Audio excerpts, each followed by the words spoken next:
Good afternoon. ¿Hay alguien que necesite servicio de traducción?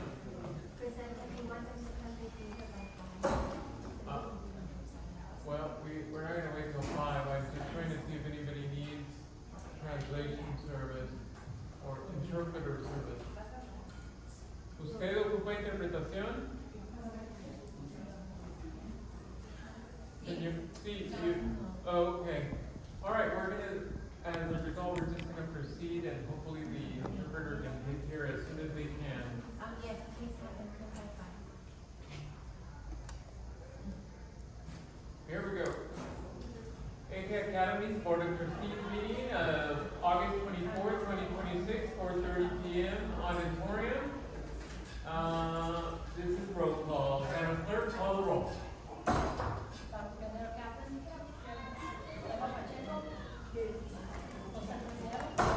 Here. Ms. Absent, she has an excused absence. And we have one vacancy. Approval of the agenda is presented. Oh, wait. Are you interested in speaking on the agenda? Just one quick comment. Go ahead, Sean. Just wanted to say thank you for making the agendas more accessible. I noticed that they're on the front page, so thank you on that one. Notice one item, board member comments, pretty vague. So I would say doesn't really isn't thorough enough to actually meet Brown Act. And That's not correct. Keep going. yep. So we don't know what you're actually discussing. Okay. Thank you. So there is a new item on the agenda for board member comments, and the point of board member comments is they're not on the agenda. So they have to be about new topics that are not on the agenda. Sometimes they're just going to be reports. For example, we had one of our board members was here a few times in the last few weeks. She's going to talk about that. And so we cannot publish agenda items. Agenda items, when we know what they are going to be, or we're going to take action or something like that, we're going to have that. But I've been a member of about 7 organizations now that have tons of attorneys. Hopefully we don't have to hire an attorney for setting up the agenda, but we can if we need to. And so board comments are just that, board comments. They cannot speak to any item on the agenda that has been already addressed. They can just move forward, maybe ask for something to be agendized, but that is what agenda items are going to be for. With that, I move approval of the agenda as presented. Is there a second? Any questions about the agenda from the board? Seeing none, all in favor, please adopt the agenda as presented by saying aye. Aye. Aye. Thank you. Agenda carries 3-0 with Yolanda Escamilla absent. Next item is approval of the minutes for June 29th. I need to see if anybody's speaking on the minutes.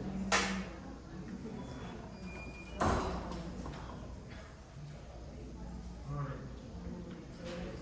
Is there a motion to approve the agenda that was posted?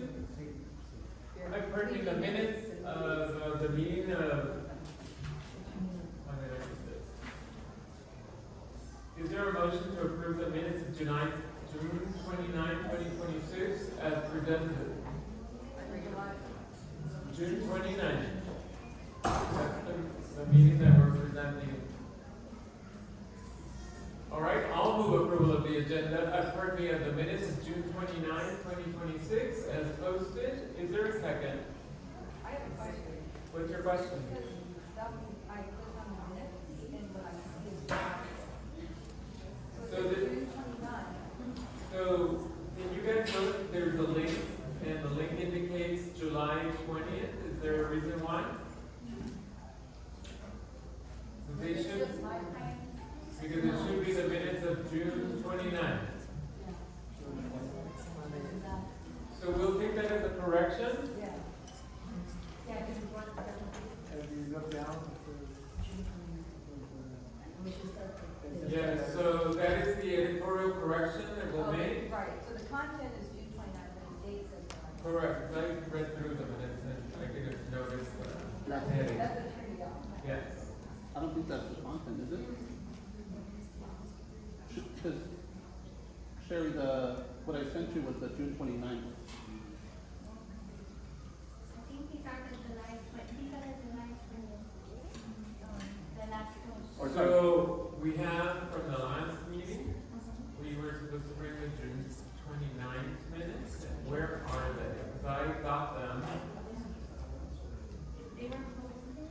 Well, you tell us, you're the clerk. I got corrections when. So they have to. Okay, so point of order, only speak when I request you to speak, okay? It's very important. So what we don't have, because it's an error again, and so what we're gonna do is, I'm directing you to post both minutes later today, but they need to have a note that say they are unapproved because there's a error in the posting. The agenda says June 29th, and those are missing, and the agenda indicates July 20th based on the information, and those are not available. So the minutes will reflect, today's minutes will reflect that we cannot take action on the minutes because they weren't posted correctly. The posting is missing both minutes now. One is missing because it just doesn't exist in the attachment, and the second is we're not gonna vote on it because we didn't agenda to vote on it. Is that correct? All right, I need that to be taken into the minutes. And when you post them today, Madam Clerk, I want both of them posted and say, unadopted. But they need to be available to the public. Is that our interpreter? I don't know. All right, we're going to continue to the public comments on non-agenda items. Are there any other public comments on non-agenda items? Let's see. Hablando únicamente con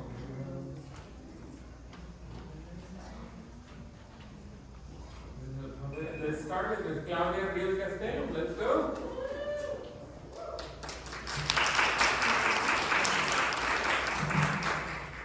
So are these for public comments? Okay, so I want to thank the board for improving the timely communication of the board meeting agendas and the reports, and also having them be bilingual. I wanted to highlight the power of parent mobilization.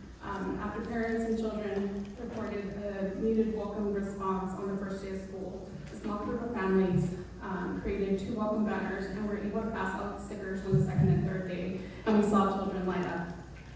Then in response to children expressing that they did not have enough movement due to some classes only having 1 ball per teacher, several parents donated balls and jump ropes. We even had one parent promise to donate 20 soccer balls. However, we asked for the continual communication with parents. An email was sent August 18 requesting clarification of the access to the Eagle Center, further play equipment as we wait for the playground to be constructed, as we know that it won't be finalized until December or January. And the administration is yet to reply to those emails. There is still no communication of an organization flow chart that was promised in previous board meetings, and parents don't know whom to direct their communication to. And when they do ask, sometimes the emails will go through several people before they reach the right person. So I request that the board support in creating that policy of how parents can reach the appropriate individuals, as well as maybe a timeline of good business practices of when we should expect a response. 24 hours, 2 weeks, just something so that it can help guide us rather than we're just waiting. Thank you. Thank you.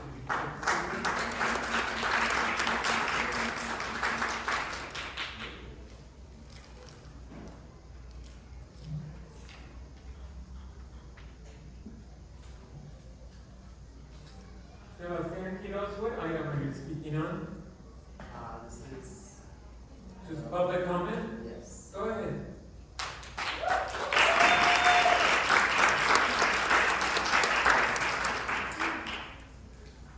Buenas tardes, good afternoon. So one of the things that I would like to speak about is I want to clear our teachers' names. The reason I say that is because I understand that there's been comments in the past made where, well, if you want to get paid more, you should work.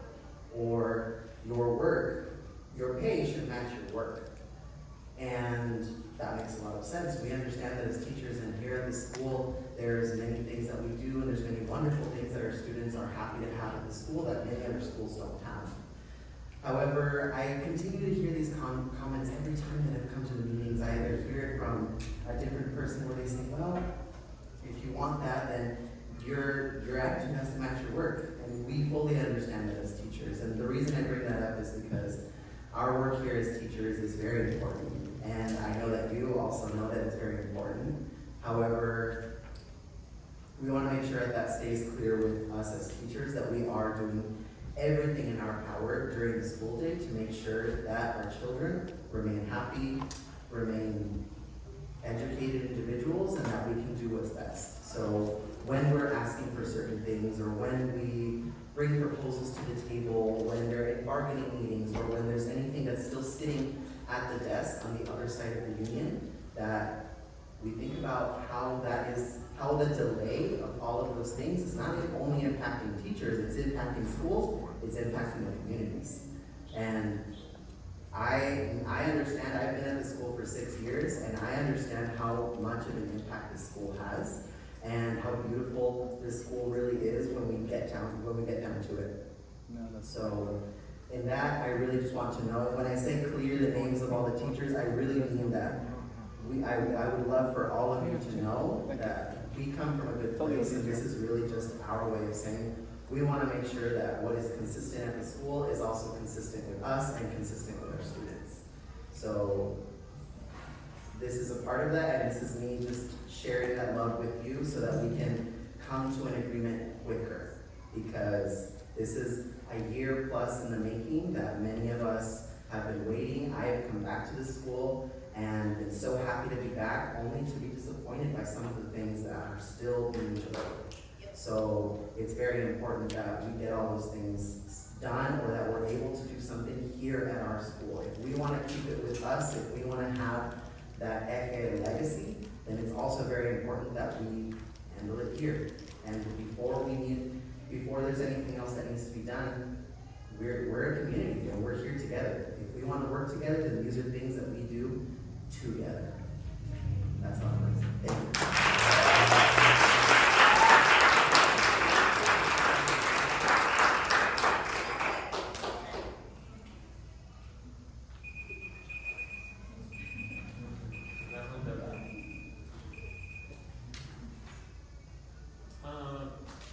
I appreciate your comments, sir, and I think what I want to say is that I think you spoke about the whole community, but in the future, when we have the item under closed session agendized for comments about negotiations, then that'll be the time when we call you up. So in the future, I'm just trying to clarify when we have when we don't have anything on the agenda for negotiations, public comment is your best spot. But in the future, if you want to comment about bargaining or anything related to bargaining, and we have something on the agenda in the closed session, well, we're going to invite you to speak at that time. I'm just helping everyone with process, but I really appreciated hearing your remarks, and I'm going to internalize them. Thank you. This was public comment, correct? That was what I...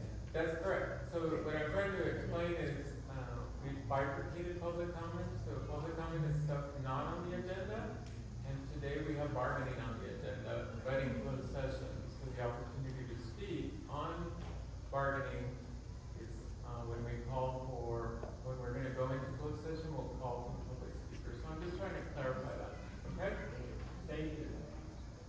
The next speaker, Liz Vizcarro. This is Apoyo a los Maestros. Liz Vizcarro. Vizcarra, perdón.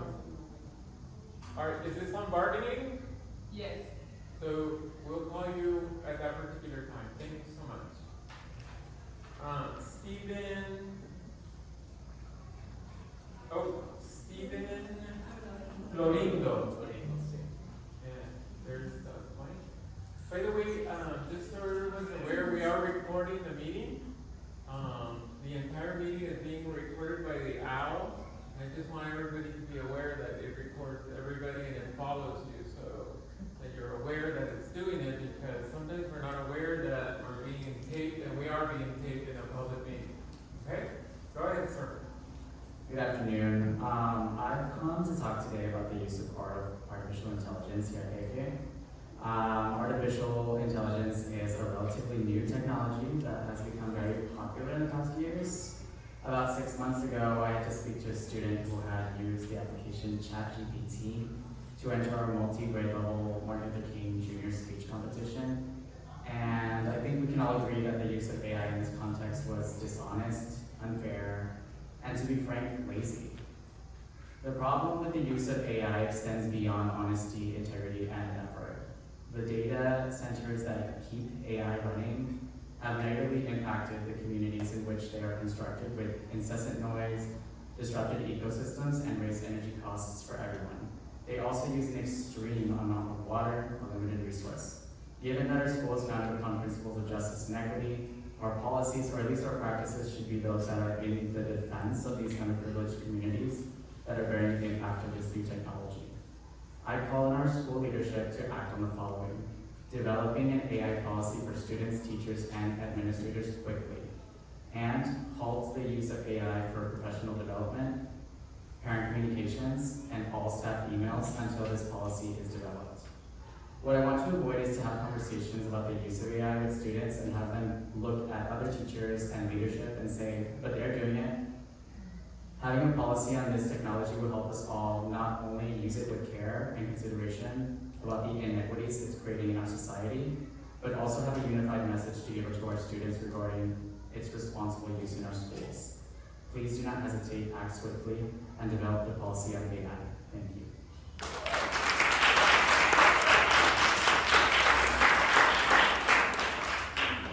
Laura Cora for public comments.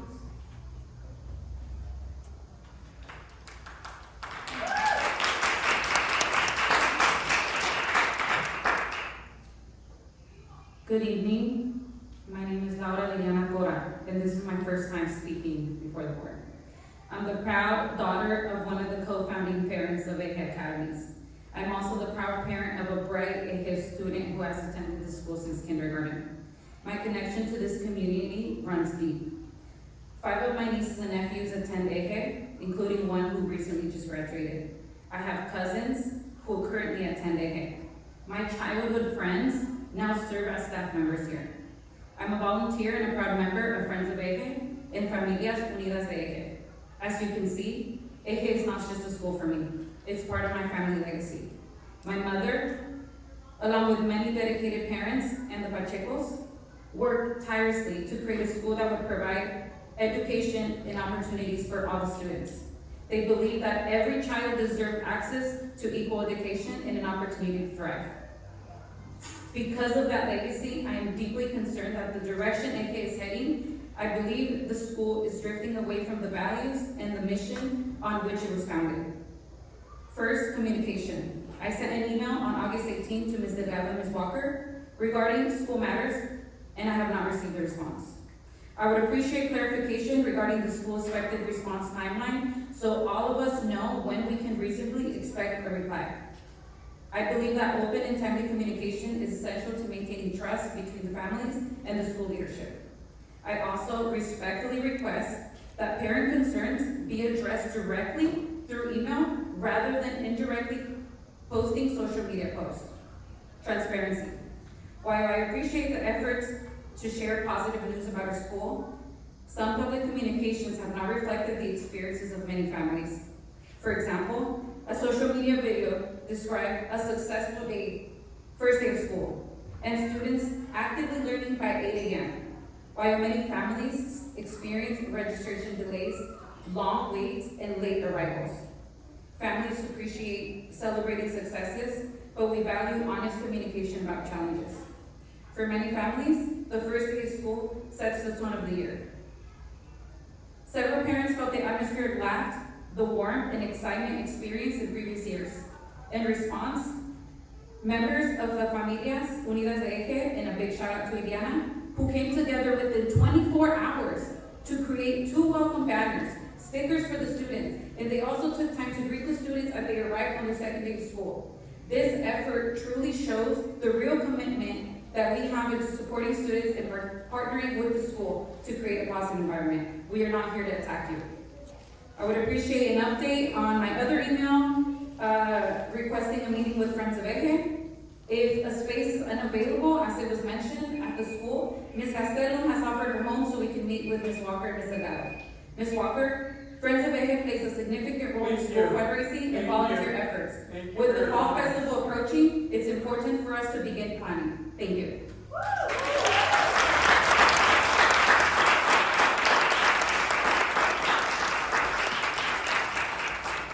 And this is the last speaker I have for general comments. Jesus Pacheco.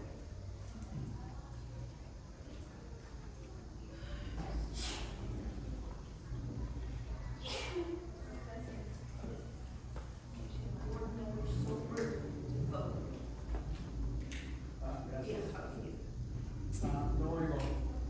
I never seen a board member so rude to the public. I'm from the whole valley, and you're not rude to us, but you are. And it pisses me off. Thank you. Go ahead, sir. Te vale. Tuve el gusto de participar en el retreat de la mesa directiva el pasado 1 de agosto. Junto con Jesús y Claudia. Lo que quiero es remarcar que la dirección en ese retreat de la mesa directiva fue enfocar los recursos humanos y de toda especie en elevar la calidad de los servicios hacia todos los estudiantes, educación especial y en general. Este día, sí. Please stop. So, we don't have an interpreter yet. Does anybody need me to interpret that into English? I will do something in English. So you will interpret it for yourself? Okay, we are still waiting for our interpreter that we have on contract, and they haven't arrived. No problem.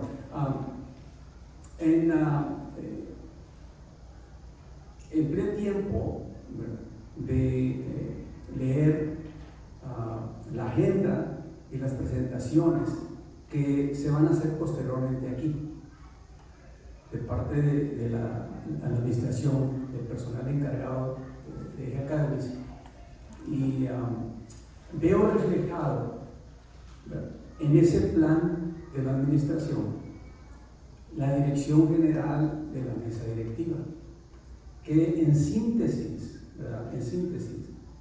En una manera simple, ¿verdad? Es los servicios. En todos ellos el enfoque es, y lo leí, lo tengo aquí, ¿verdad? Que trabajar juntos para que cada estudiante tenga éxito, ¿verdad? Entonces, eso es el espíritu de esta escuela, ¿verdad? Los servicios hacia los estudiantes con el apoyo de todos, los maestros, la administración, los padres de familia y miembros de la comunidad. Así se fundó esta escuela. Ahí está el espíritu. Mientras ese espíritu no muera, esta escuela va a seguir existiendo. I had a pleasure to attend Mr. Pacheco, since you spoke in Spanish, typically we give you the same amount of time, but maybe you can give your report in one, you did 2 minutes and 40 seconds. Yeah. So we're going to start the clock, but if you can summarize your comments in English for about a minute, that would be Yeah, fantastic. that's fine. It should be equal, you know. It Should can be be. equal. So go ahead. I had the pleasure to attend the board retreat. And basically, the direction from the board was to elevate the quality of the services to all the students. Basically, that was the message, that was the and now that I checked that agenda and the presentations that I want to be made by the ex-personnel, it reflects the spirit, you know. And basically what it is, and all of those presentations is to elevate the quality of the services provided to all the students, regardless if it is special education students or in general, for general education for students. And that means working together, you know. And that's the spirit of EJE, you know. Parents, community members, teachers, administration, and the board, working to benefit the students. And I appreciate that. Thank you very much.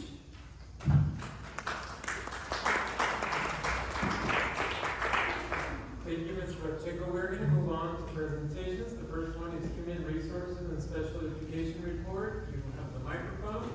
It's going to be, what's it? We have speakers on it? So first we're going to present, and then we'll invite the speakers to present. Thank you.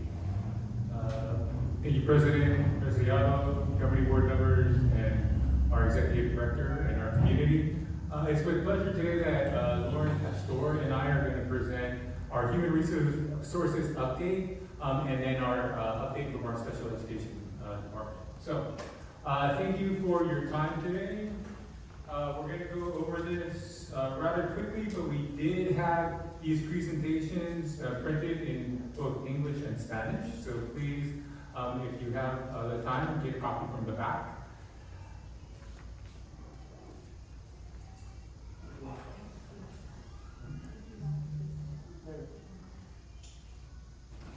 Thank you. All right, so with any school, district, or charter school, summer is generally the hot time for hiring. We knew that we were going to be expanding our special education program and basically taking over from Cajon Valley. So Ms. Pastor and I attended the San Diego County Office of Education Resource Job Fair, which was really great. And we're happy to say that this year we are fully staffed with credentialed teachers in all of our positions. So that included hiring through 3 new certificated staff teachers, 4 certificated special education teachers that Ms. Pastor will talk about when she presents, 2 school psychologists. We knew that we were going to be taking over from Cajon Valley. So this is one of the things that we didn't wait till summer because we knew the importance of these 2 positions. So we went ahead and did some great marketing and were able to get 2 amazing school psychologists that have a huge presence tonight. We hired a parent and community manager. So on this position, we basically combined 2 positions to create 1 position that would be a year-round position. And we found, we posted cast a wide net and posted in many platforms and found an amazing parent community manager that joined our team July 27th. One of the newest positions that we have, and it was in response to listening to our community and to prioritizing safety, was we have now 4 new lunchtime supervisors. So we have actually more than just 4, but these are 4 additional supervisors that we've added to our lunch supervisor rotation. We posted those positions. We did a social media post, and we had our principal, Ms. Rhea, post it in our parent platforms, and we had 118 applicants, which was really amazing, yet kind of scary to go through all of those applications. But we looked at who was the most qualified applicants, and we brought 12 of those forward. And we were happy to say that 4 rose to the top, although we did have a lot of really qualified community members and parents. And we had 3 of those 4 start today, with the 4th one finishing up their paperwork this afternoon and starting tomorrow. So creating the safest schools we can possibly create. 6 new paraprofessionals. Last year we called these SICAs, but these are paraprofessionals who will be working with our students with exceptional needs.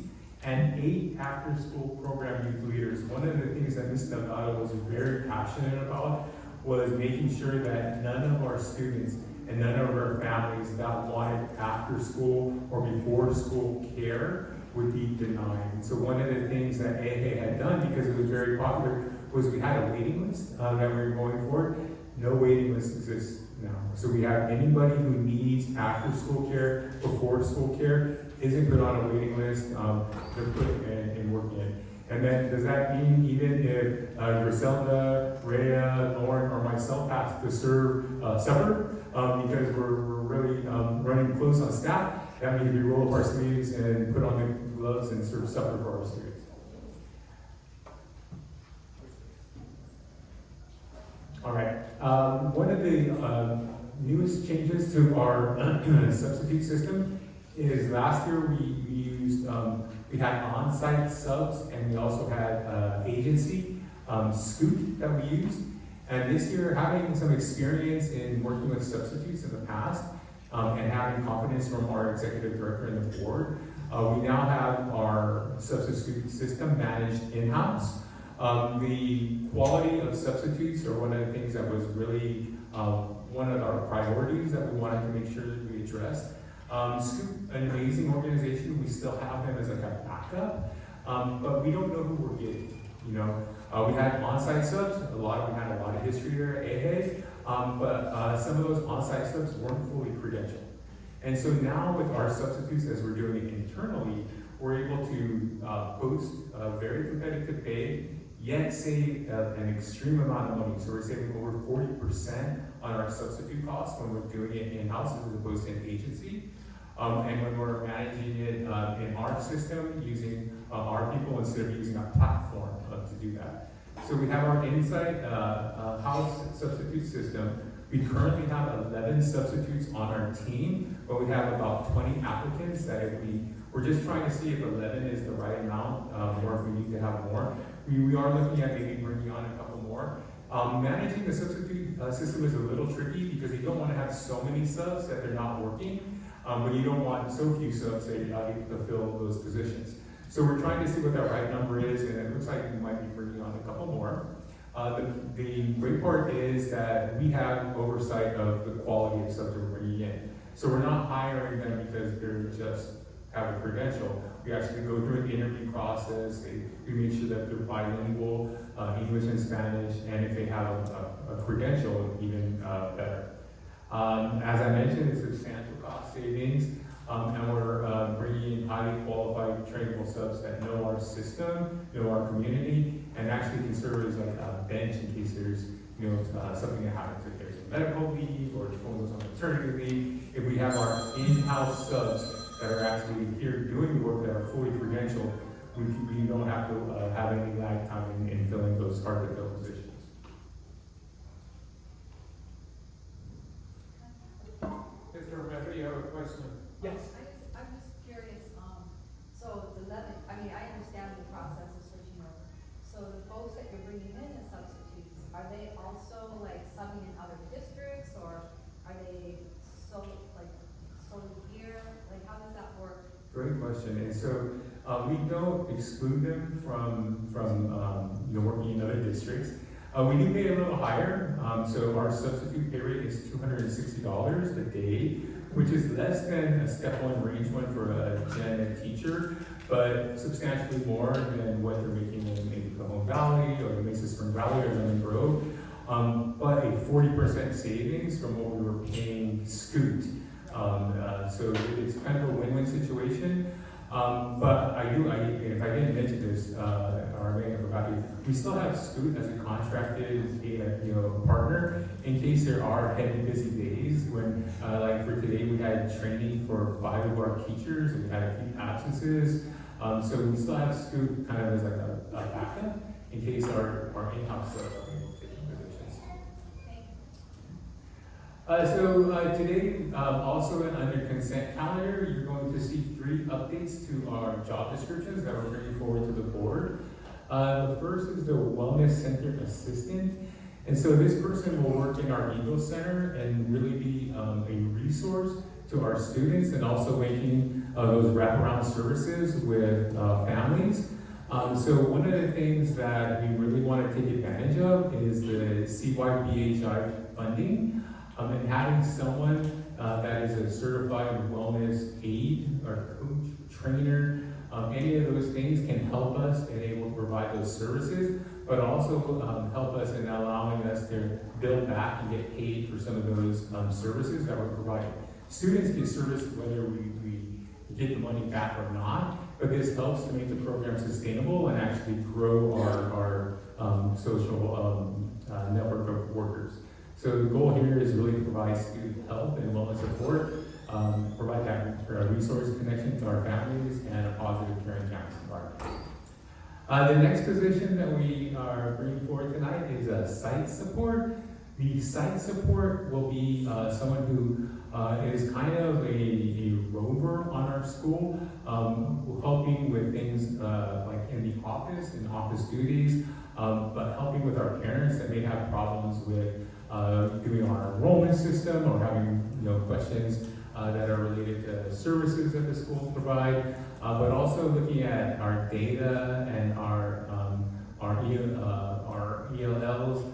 So it's going to help with our campus operations, office support for our families and students, and that data support. And the third position is the position we already filled, but we're bringing it forward for ratification, is our parent and community engagement manager. This really is a position that we're excited about, that really we want to make sure that our parents feel supported and get the information in a timely manner, yet have the ability to participate in a lot of our on-school activities. So this position is hopefully to build better family and community outreach, parent communication and support, and stronger school-home connections. Alrighty. Now I'm going to turn it over to Ms. Pastor to talk about our special education. So just for everyone's sake, at the conclusion of your part of the presentation, then I'm going to invite the three speakers and they may have questions. So please don't leave because I need you to answer questions for people. So proceed and then after? Okay. Absolutely. All right. Well, thank you so much for having me. I'm really excited and proud to present our new special education team. As you all know, I started in late April, and it was my job to find and identify staff members to support our students with IEPs. And so from that day until July 1, that's what I was working on. So as you can see, we have a big need for our students in special education here at EJE. We have 148 total. 6 of those are pending assessments, so we have opened assessments already and working towards identifying all of our students with disabilities and needs, but 142 who are eligible. And so we have 90 students receiving speech and language services, 18 students receiving occupational therapy, 13 receiving educationally related mental health services, and 15 receiving one-on-one intensive supports. Is that typical for a small school like this to have 17% of the student population have part of this? It is a pretty high percentage, and I've made some hypotheses, but I do think because it's a parent choice school, it makes things a little bit different. So, But it's not typical that it's 17%. Yeah, typically we want to see it under 10% really. Yeah. But yeah, so lots of work to do, lots of people to hire, because the importance was making sure that once Cajon Valley was no longer here with their staff, that we could continue the supports that our students need. And so therefore, we have myself as the director, really kind of leading the team. We found 5, one who remained, 4 we found, who are incredible education specialists who have been overseeing all of the IEP supports, really creating service schedules and hitting the ground running since we started school. And then we found 2 wonderful school psychologists who are here tonight. We have Alexa and Anna.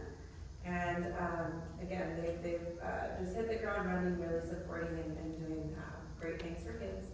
We have our speech, actually, sorry, that should say 2 speech and language pathologists. I can revise that, and didn't catch that, I'm Are sorry. you hired too? Because I thought we were gonna have a consultant. There are 2, because we do have a pretty high population of speech needs here. We have the 90 students, and typically we try to keep caseloads around 50, 55, and so therefore 90 was way too many for one person. This is the related service providers are actually provided through agencies, because we had a very low amount of students for needs with occupational therapy, for APE, for deaf and hard of hearing services. We did outsource and utilize specialized therapy services, STS, to help us provide those providers. And then for speech, it was really difficult identifying somebody bilingual and qualified for the job, and we really needed those services to start from day one. So we are still looking, but I think for continuity at this point, we're sticking with coastal speech services to help support. And then our paraeducators. So we have a very large paraeducator staff because we have a high one-on-one level of need, and then we also are an inclusive school site, so we do a lot of services where they push into the classroom, and we have some of our paraeducators working under the direction of the ed specialists to provide that level of service. So that's why we have 18 paraeducators, and then we have a new role this year called a paraeducator on special assignment, where we have 2 paraeducators who have been really showing leadership qualities and coaching ability, and so they are helping support with not only the behavior needs on campus, but also coaching the paraeducators on behavior intervention plans and how to support when we, when we talk to the case managers about maybe tweaking or changing something, how do we collect data? So they're doing a lot of training and coaching to the paraeducators on that information. Yeah. In regards to, Can you turn on your mic? and I know you have been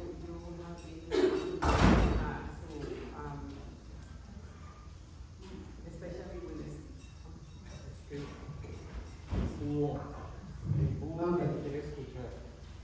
Especially with the disability they have, and I wonder, 90 students of the total population for special education have a speech and language disability. And something that we found a lot of time, sometimes the students are placed, not necessarily because they have the language delay, but it's the language in either that they don't speak the English language. And I don't know if or somebody assess all the students is really, because the number is too high. Yeah. And the other thing also, we find that Cajon Valley, we're sending the students here. So some, and I don't know how we can resolve that, because they were sending the students here because they will have better services. Yeah. And not necessarily they will keeping the students there.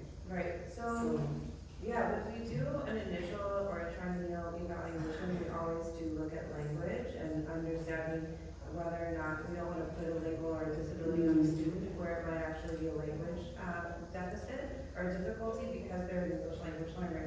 And so we do make sure to test in their dominant or native language first, and then kind of go from there. We rely on reading a lot of their BICS and CALPS, like their basic interpersonal communication, as well as their cognitive academic language proficiency. So I can't speak to the Cajon Valley's tests because I have dug into some of them, and the ones that I have seen have been, they've looked at that, they've rolled that out and then qualified. But what I can speak to is our staff and the training and supports that they'll receive, and ensuring that we are looking at language and making sure that we're ruling that out as a factor prior to making them eligible for special education. I have a follow-up question. So the reason I'm looking at the numbers or curious about the numbers is the density creates unique opportunities for each teacher, regardless of whether, let's just say if a third of their students have special need or is an exceptional student, how are we supporting these teachers to be able to do the differentiated instruction for every learner in their classroom? That's the only reason I'm concerned, because then we have to double up to make sure no teacher is overwhelmed with the need to do the dual language, do the special needs they typically need with the mainstream student population. But if the densities are so high, I don't know that any teacher, if half, would you say any classroom has more than half? And I'm wondering, so that's why I'm concerned, because if that is the case, we need to bring more resources to support teachers to be able to serve all the students. Absolutely. If those densities are there. Yeah, and so we looked at rosters and before school started and tried our best to make it equitable and also manageable, because we have a lot of paraeducators who need to do push-in services, and we want to make sure that those paraeducators can access the students. And so we tried our best to make things equitable. I know there's no perfect system for this, but we do have, we did intentionally place students where they are, and we have a very large paraeducator staff to support in the classroom. We also have the 2 psychologists, myself, who are accessible for behavior support needs, which we have been every day. I usually am wearing tennis shoes because I'm running and supporting wherever needed. But it is a challenge, and I don't think that that's unique to EJE. I think that is a challenge everywhere, but we're trying the best that we can with providing the professional development to the special education teachers. We would like to eventually get into educating general education teachers as well. It's just we have started and haven't got there yet. But I also have been making sure that our special education teachers have protected time to work with their gen ed partners, so that they can co-plan and they can both have access to one another, because we can't, be on the same page if we don't have that time to plan together. So those are some of the things that I'm doing to support. What a big graphic you want. I know. So the next one is really just to show you that this is something that I provided to the parents when they came to the open house night. Just explaining who we are, our names, where we're located. I very intentionally placed our special education classrooms throughout the campus. I personally don't like going to a school where you go, the special ed wing is over there, and they're very separate. I didn't want that to happen here, so I wanted to make sure that we were intentionally placed right within the general education, so it's not seen as anything separate, we're really seen as together.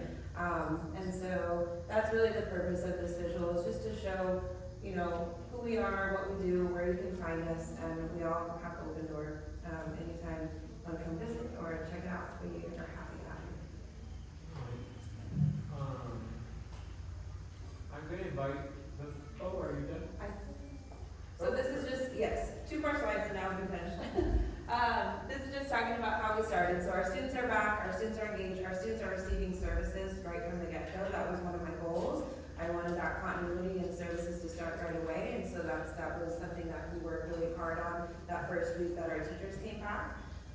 We are sticking to processes and compliance. We're looking at IEP dates and deadlines and timelines. We've already created an IEP calendar for the entire school year, and we've developed an IEP room that my office is also located within, so that I can be supporting as an admin for all of those meetings. And then just the collaboration that I mentioned with our gen ed and our special education teachers. And then we held an open house for all students with IEPs to help really front load our kids and our families on what this change is going to look like, and give them access to their teachers to learn and get to know them before the school started, which I think was a really good start to the school year. And of course, we're always focused on student success. So my focus and our team's focus this year is access and inclusion, making sure our students are getting access to high quality instruction in the classroom with their gen ed peers. Early intervention, so not just supporting special education, but also supporting everyone in tier 1, strong tier 2 supports, so that we don't get unnecessary referrals for special education, but also to help all students really thrive. And then staff capacity, we're sending actually the reason our teachers aren't here today is because they're at professional development in Temecula today and tomorrow to learn. It's a teacher academy put on by our SELPA. And so they are ongoing professional development, coaching, collaboration. And then as Mr. Romero mentioned before, we're really looking to expand our mental health and wellness for all students. So our school psychologists are not just here for our special education population, they're also here to support our general education population.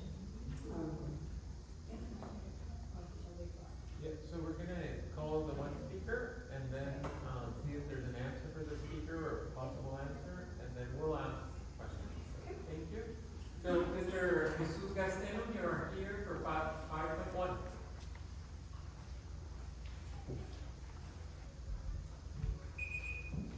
So just a quick question on the wellness center. I don't know if that's just the new nomenclature that we're using, or if we're gonna stick with Eagle Center. So just kind of looking for some clarity there.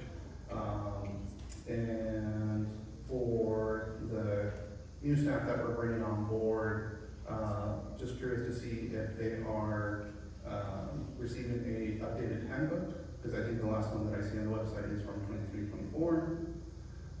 And as far as the STED presentation, just clarifying on the structure of the organizational structure. So I think SPED director reports to executive director, and I think the graphic showed something different. So just seeing if that's incorrect or if something changed. Thank you. Thank you. So you're up first with regard to the wellness center. Is it the Eagle Center, the wellness center? What is this? So, thank you, it's a great question, and I appreciate the opportunity for some clarity. So branding it is the Eagle Center. I know that Ms. Pastor and her team are actually talking about that center and some of the things that the nest in the center is going to create. For the position though, and the way we do job descriptions, especially when we're going to be looking at billing, Eagle Center or Eagle wouldn't necessarily align with some of that billing. So the title of the position would be wellness, but the branding here at school site will be Eagle Center. Secondly, there was a question about the handbook for the employees. Do the employees get an updated information about their job? Yeah, great question. So we do have a digital copy, and as employees have asked for a copy, we provided it to them. We haven't made an update to the job handbook this year for two purposes. One, we haven't had an opportunity to negotiate some of the things that will be appearing in the handbook.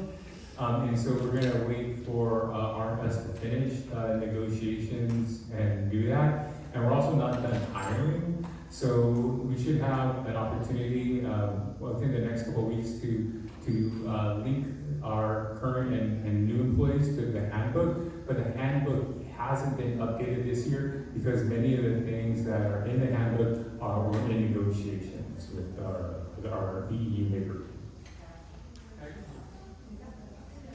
The inquiry was organizationally who do you report to, but academically, who is leading the school?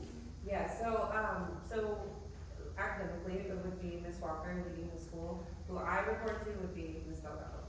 So I think maybe the org chart could have been a little misleading, but it was really just to show like the three leaders within the school site who we all have kind of different roles. And more importantly, we heard in the public comment earlier in the day, who do the parents go to? I would not imagine the first person you go to is the executive director when your child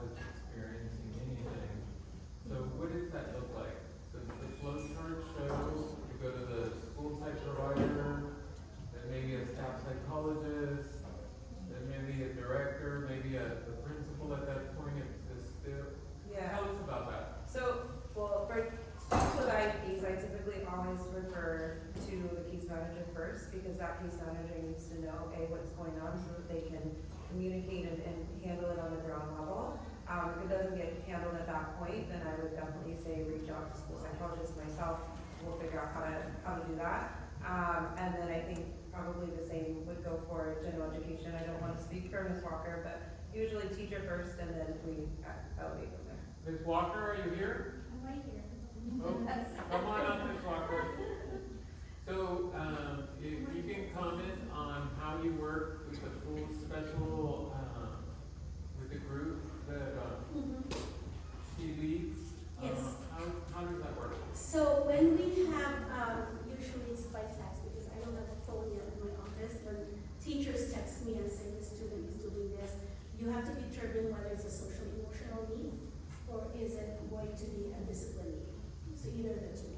So if it's social emotional, or if you know the student is probably being assessed, or has an IEP, that's when I reach out to discuss it. And then from that point forward, it goes to the education specialist, the behavior intervention specialist, the psychologist, things like that. My side is your behavior discipline part. So the teachers have a referral system right now that they submit to me, and that's what I go through every single day.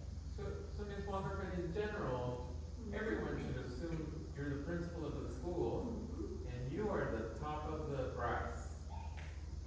Yes. That is my perspective, and so I just want to clarify that. You are the principal of the school, everyone should be able to find resolution to 99% of their challenges by coming to you. That's correct. That's correct. Excellent. All right, so thank you for that. Now I'm gonna ask the board if they have any more questions, so hold on. Eva, any questions? No, I just want to congratulate Jason, because this is led to us, especially with the Mike, stay close to the mic. especially with the mental health, because that has become an issue for any school. And addressing this since the beginning is remarkable. So I will also commend Ms. Lauren for having, because in the past, especially education services were long after the school started, because the services don't get valley. But now they're in-house and they increase that you started since the beginning, because the students are the ones who will benefit. So thank you. Dr. Cadillo Kaplan? Just get closer to the board. No, hear me? Yeah. No, I want to just reiterate what Mr. Checo said as far as, Jason, all the work, all the hiring that's happened in this short period of time. But I was going to say these comments earlier, but since Lauren presented, I visited the school on Friday and I got to meet the special ed team. And I don't know if you all know, but I was a special ed teacher myself and a case manager, and I trained teachers who were special ed bilingual. So one of the things that I don't know how many of you are aware, but it's very, very, very rare that you will have a special ed director and 2 psychologists on the school site, ever. Like, when it's not, and when you're a teacher, like when I was a special ed teacher, the psychologist would literally sometimes come an hour before an IEP and just read everything over, and I'd be trying to be like, no, don't forget about this, something like that, but, so I just want to applaud Lauren for creating this team, and also like the huge difference, like maybe to address Jose's concern, I mean, the numbers are the numbers, right? But once you have direct supports that are here on site, I think some of that will start to shift as well. Because these professionals are also going to be more available for teachers who may think that, hey, does my student have a special need? Well, when we do an SST, it's going to be much more efficient, because you don't have to go to the district, try to coordinate a date, then, so there's so many things that I think are going to benefit, not just for the special needs students, which is obviously just amazing, but also for the general population. And then your push-in program is going to be even stronger, because now you have these paraprofessionals and teachers, case managers that can work with the classroom teachers. So I just wanted to share that, and I really did also appreciate seeing the classrooms spread out, and I got to witness some of the small groups that the folks are playing, and anyway, it's just, and a sensory room, and this is all secondary school, so just put it in that perspective as well, so I thought that was very impressive for the positions that just started, so thank you. So I too will join the words of my board colleagues. But there's two things that you should know. We as a board agreed to take on the awesome responsibility of housing the entire exceptional student program within our organization. And that's very scary because it does two things. It allows us to find a professional team to be our leaders, our providers, but it also makes our school responsible for this. And in many ways, it is one of the most important things that we do in addition to dual language learning, because these children need to learn, and they need to be supported to learn. And I've been around schools for about 30 years. I've never seen this level of staffing at one institution. And so this is something remarkable. I'm sure as this gets around, we may grow. We have schools in other districts that start growing and things start going well. One of the commitments I made at the retreat is I'm not going to look back anymore. I'm looking forward. What are we going to be the next 20 years? And one of the things that I'm very proud of is that in addition to dual language, we should be known for a school that supports exceptional needs students in dual language learning. And so thank you for that. And Jake, my problem is I refer to you in the personal and then I have to switch to board talk. So I'm just going to call you Mr. Romero, but Jason will slip sometimes. So Mr. Romero, we appreciate the extraordinary work that is underway, catching up, let's say the past, and positioning yourself to the next 20 years, or whoever's going to be here, it may not be us, but we absolutely need to professionalize our human resource function. I think you're helping us get there. I really appreciate your efforts and your work. And, oh, look at that. And even that. So thank you very much. At this time, we're going to thank you for your presentations. Appreciate your work. Remember, my commitment is to the families of all 800 and how many students we have? 830 students. I know they're not here. So let's keep communicating with all 800, the families of all 834 students. They need to have the information. There's a lot of excitement at a board meeting, but if you're sharing it here, it's too late. Share it directly, send communications, send everything. We are your last audience. We're not here in the classroom, even though you'll get visitations. But it is critical that we remember we're serving 139 students and their families. And so no one family should take all of our attention, no one student. We have to do everything we can for every student that we serve and their families. So please continue your work, and we look forward to your future presentation, maybe after 6 months to see how it went. Thank you. With that, we're going to move on to the next presentation. And we do have a speaker for that as well, but we're going to hear the presentation and then invite the public comment. So with that, Ms. Rhea Faldonea Walker. Good evening. Good evening, Board President Machado, and of course, good morning to our members. And our executive director, Mr. Daniel, of course, the audience. Good evening. My name is Rhea Faldonea Walker. I'm the principal of EJE. This is our third week of school, and I think you can see from the picture what I tried to get some snapshots of what's been happening this past 2 weeks. Here at EJE, you will see the staff development there. You will see our soccer league being featured over there. That has been happening, and of course our parents, you can see our parents right there. So Rhea, I'm going to invite you to do something. Grab the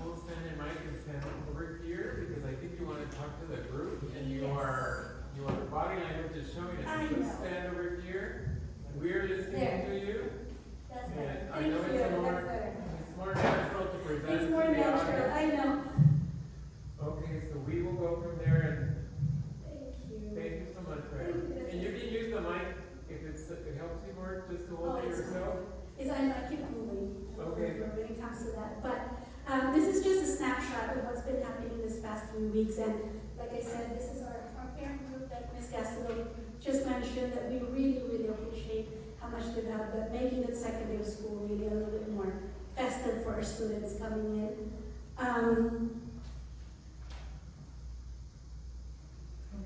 So we wanted to show you that on August 3rd and 6th, our wonderful staff here, our teachers, certificated and classified staff, we had a day of just team building. And in that team building, they were actually assigned a Spanish-speaking country. I don't know if you know this, but there are 21 countries that are Spanish-speaking. And they all took a country, and they went through this World Cup games, we called it, and you can see the winners right now. This is the, Ecuador group won, and then Cuba won, and then of course Uruguay, because we wanted them to know, we wanted our students to know that there are other countries that speak Spanish, and they've adopted, each grade level has adopted actually a Spanish-speaking country. So that's going to be one of our spirit cultural efforts here that we are planning to do. Just give me a different way. Sorry, that was me. The other one that we implemented is, of course, and you've heard Ms. Delgado speak to that before, is we really want to ensure the conditions of learning for our students are in place, because if the conditions of learning are not there, learning is not going to happen. So in fact, the first 2 weeks, the charge was very, very simple. Build relationships with your students, get to know your students, which of your students have an IEP, who may need an IEP, which of our students are English learners, which of our students may be a little bit more challenging than others, right? Because getting to know our students really will drive what the culture in the classroom will be. So there is this thing about a home culture. When they come to school, it's very different for our students, especially for our middle schoolers, because they're already insisting on their independence at that age. So with our teachers, we really wanted to base it on multi-tiered systems of support. So that tier 1, which is on this part right here, we did a lot of, our teachers did a lot of social emotional learning with our students. We have the PBIS, of course, the positive behavior, and then we also have Soul to Grow, which is incoming. So these are our very basic and restorative justice. So our teachers spent a lot of time with their students in many different ways. And we also did a survey as to where are we going to need some supports. As far as our teachers, we do have new teachers. We have teachers who may not have never heard of what restorative justice is. And we want to be able to provide that support. But what we wanted to show is that the sides are the pillars. We are a community school. And a community school pillars are the ones around it. Because we are a community school, each of our kids is only going to be successful within that community, right? It's a home, school connection, and community connection. So the very bottom one is where we are teaching our students.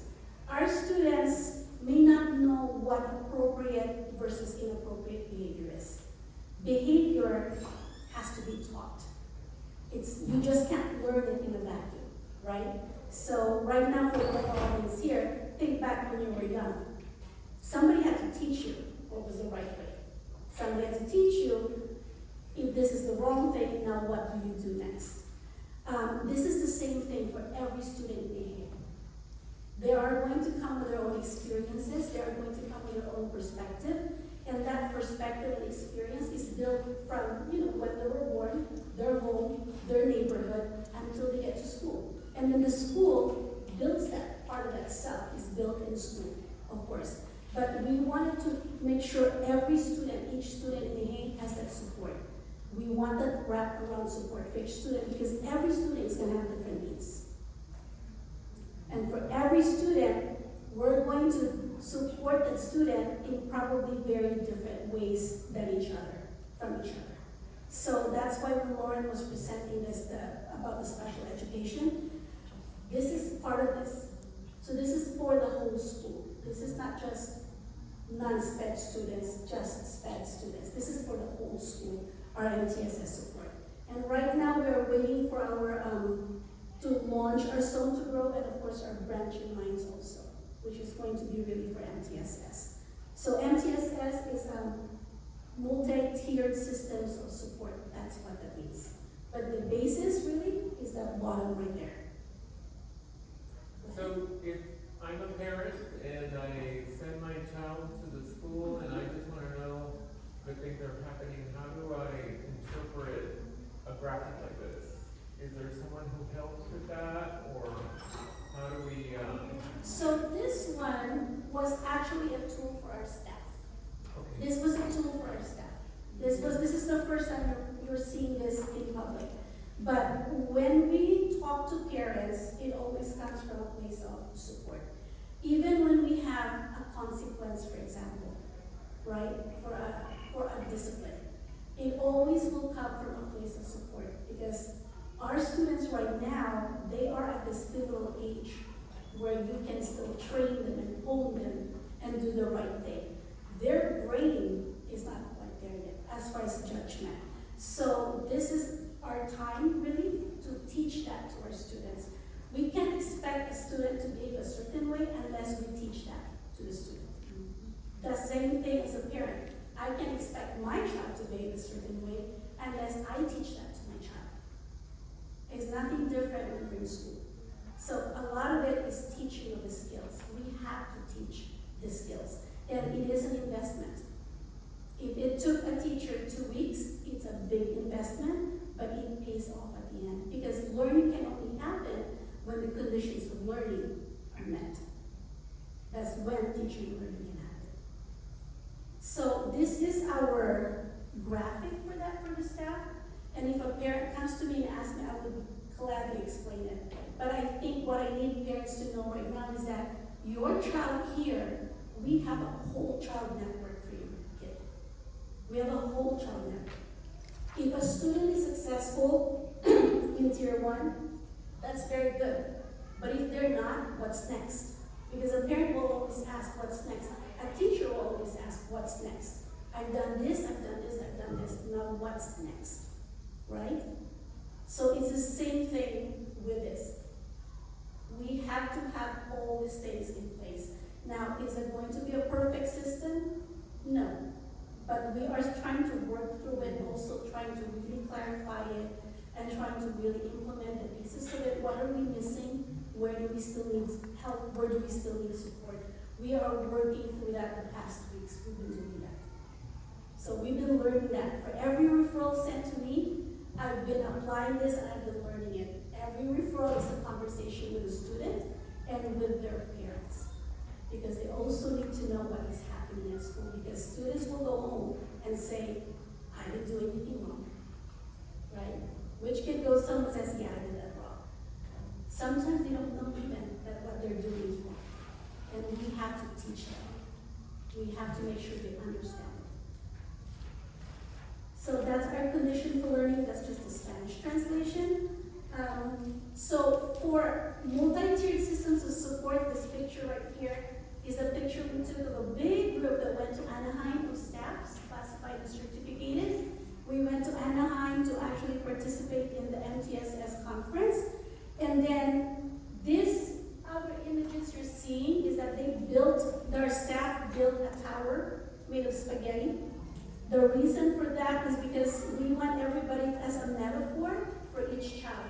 Because when we try to help a child, for example, if each of those spaghetti tower is a child, there's a lot of things that can go wrong with a spaghetti tower. A lot of people's hands are on it, trying to help it, but sometimes the spaghetti will break. Sometimes there's not enough tape for the spaghetti to stand. So the metaphor there really is that we have to work together. This is the wraparound support. This is the whole child support for each student at EJE who needs it. And then we have the teaching and learning focus. This is our teaching learning focus that was shown at the orientation before school opened, unlocking each student's potential for high quality dual education. We are recommitting to dual education. This is a dual education school, so we want to recommit to that. But it's also unlocking each student's potential. You have seen how many, we have what, 19% students in special education? 17%. 17% is pretty high for a small school. And every one of those students has a potential.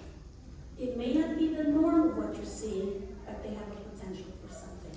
So we want to be able to unlock that for each student. Even the students who are the hardest to love in their classrooms, right? So that is our focus. The use of the word each is very, very intentional because each student is different. Each student has different needs. Each student has their own strengths and their own areas of growth. And that's the Spanish. And after looking at the data, as a principal, you want to be led and informed by data. It can't just be someone said this to you or the anecdotes, right? We have the data. That's the California School Dashboard. This school also does the NWEA, and then I believe there was another data from Renaissance DNA and the Level Learning and the Beast Academy. There's tons of data, right? We have tons of data.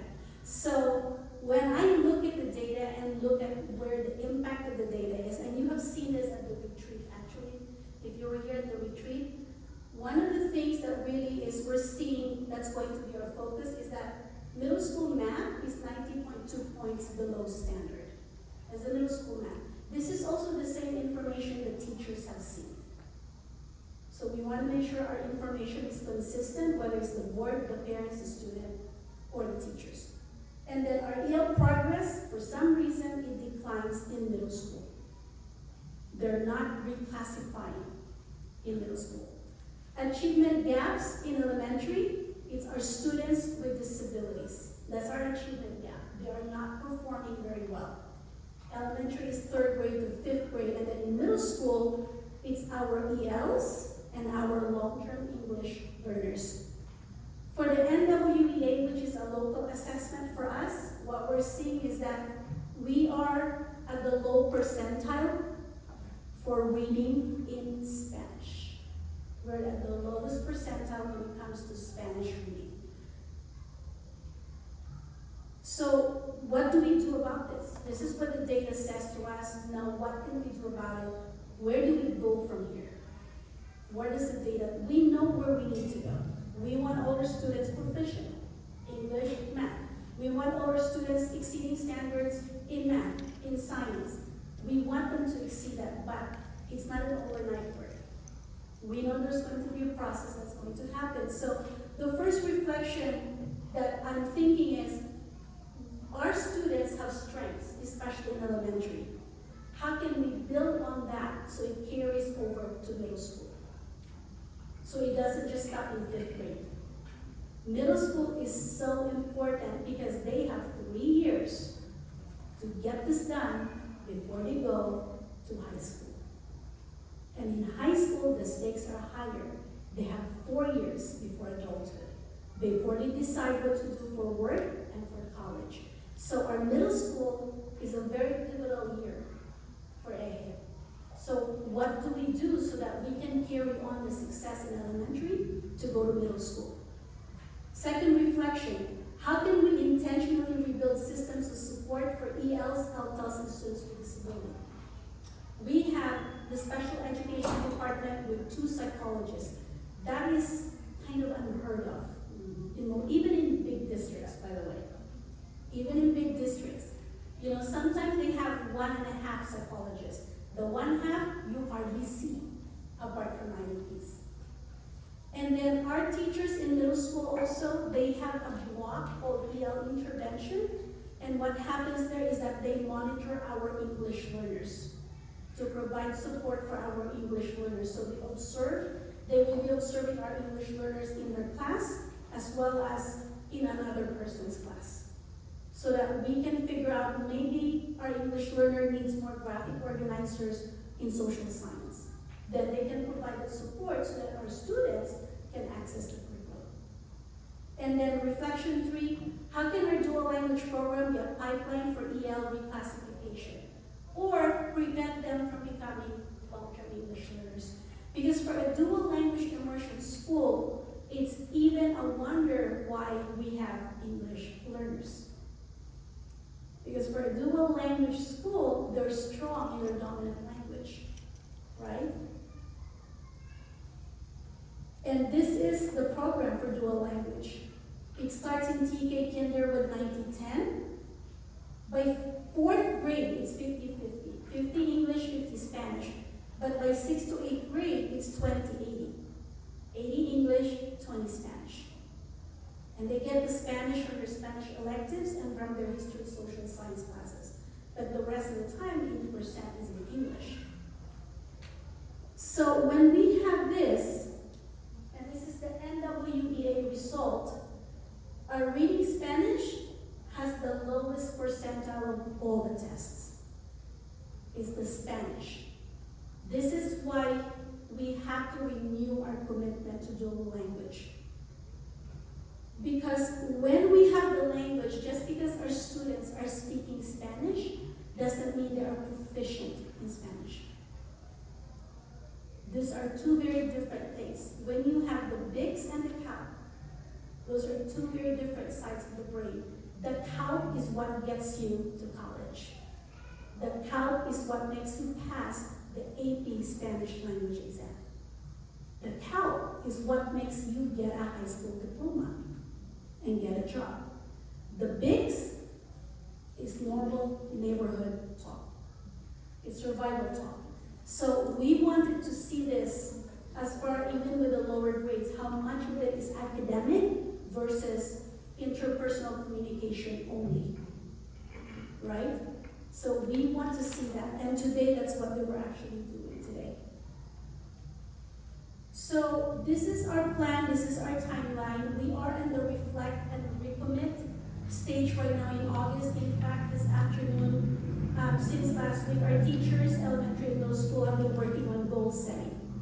So they're working on the goal setting based on the state standards and the state exams that our students have to achieve. Basically, when they do a goal setting, if I'm a parent and I'm sending my child to EJE, I have a 6th grade, they're gonna go to EJE, but they can go to Bostonian. Why go to EJE? What can every 6th grade student have in EJE that Bostonian can offer me, right? What does that look like? If I have a student in English after 8th grade, what skills will that student already achieve? What are we working towards?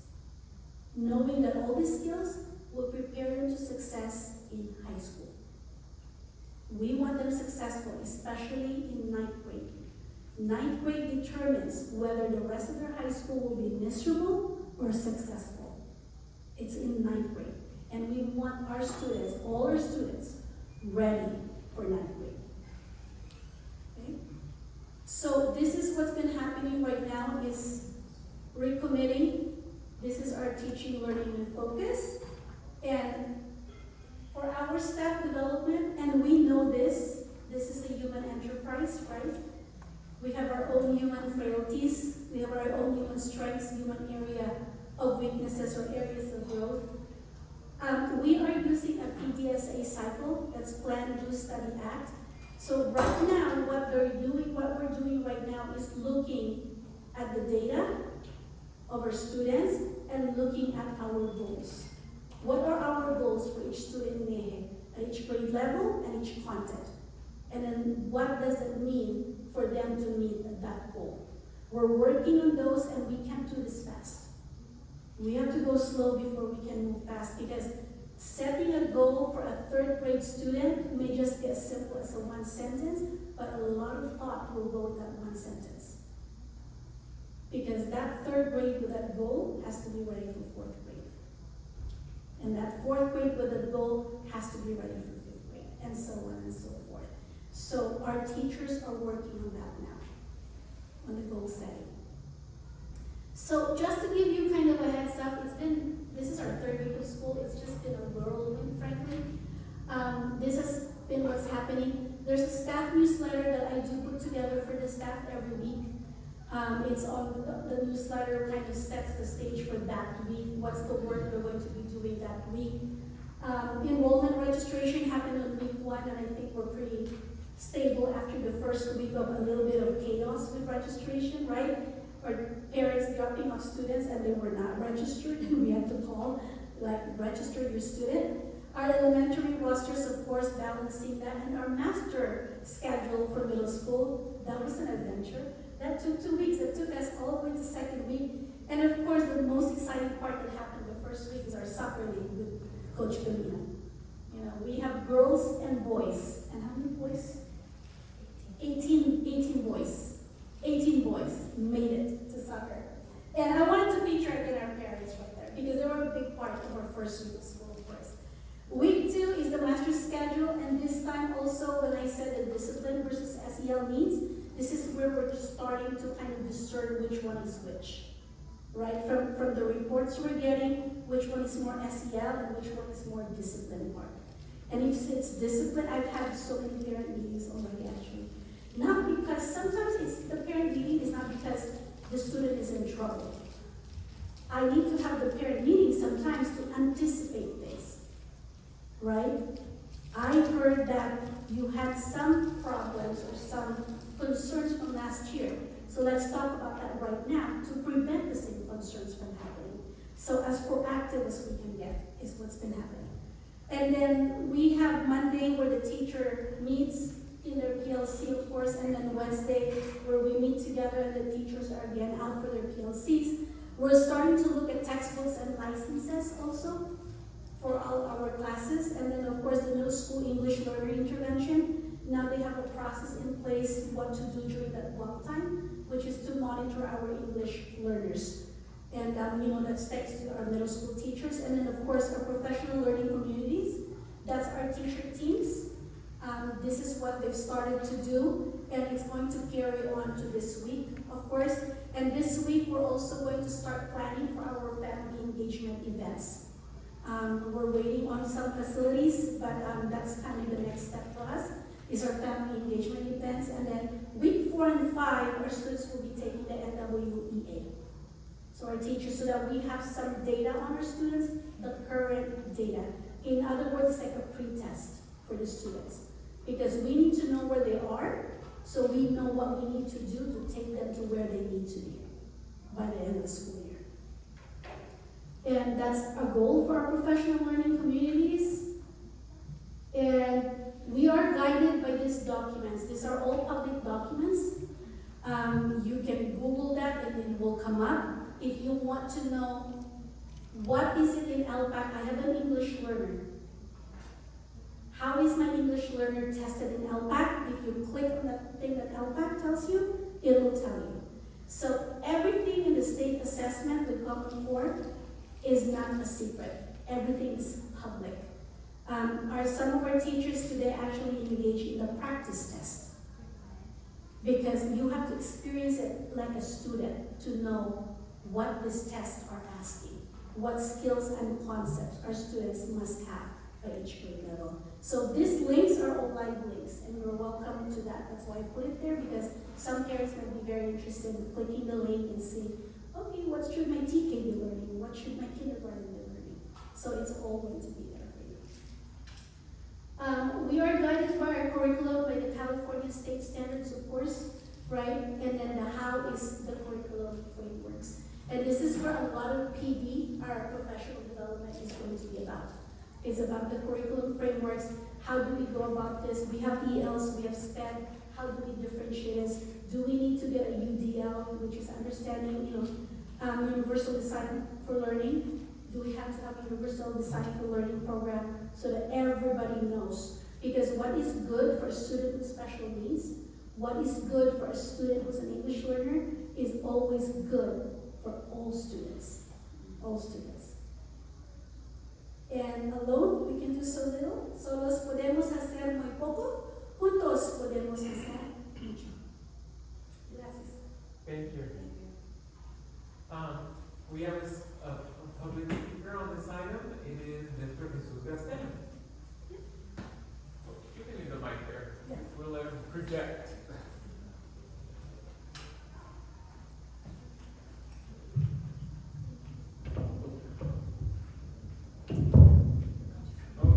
Sorry. Just a quick question, Ms. Palana Walker. So one of the things I've been looking at is the community schools report that we did, I think for last year. And I think one of the challenges that they had was the ability to grab data. So there's some type of integration, right? And I think part of the, I don't want to say recommendation, but perhaps the idea was to create some type of central leadership team. I think there was maybe like a disjointed team between admin and leadership, or so I don't know if that kind of makes sense. So I don't know if that change has been made, and to just make that kind of data collection and integration between community schools and kind of just the overall MTSS. Yeah, yes. MTSS is actually part of community schools. So the whole child inventory and the whole child support restorative justice is all part of the pillars of community school. So it will be a part of it. And we will actually, that's why the parent engagement, we're planning that next. After Ms. Simmons is done submitting the APR and everything, that was due in June. So we're kind of late actually in submitting it, but we are submitting that. And we are going to sit down and actually look at the community school, look at the CI, look at the APR, and see how we can have a little bit more cohesiveness with all these things. Because the one thing that I really don't like personally is to have separate things. Everything has to be the same, right? Everything has to be cohesive.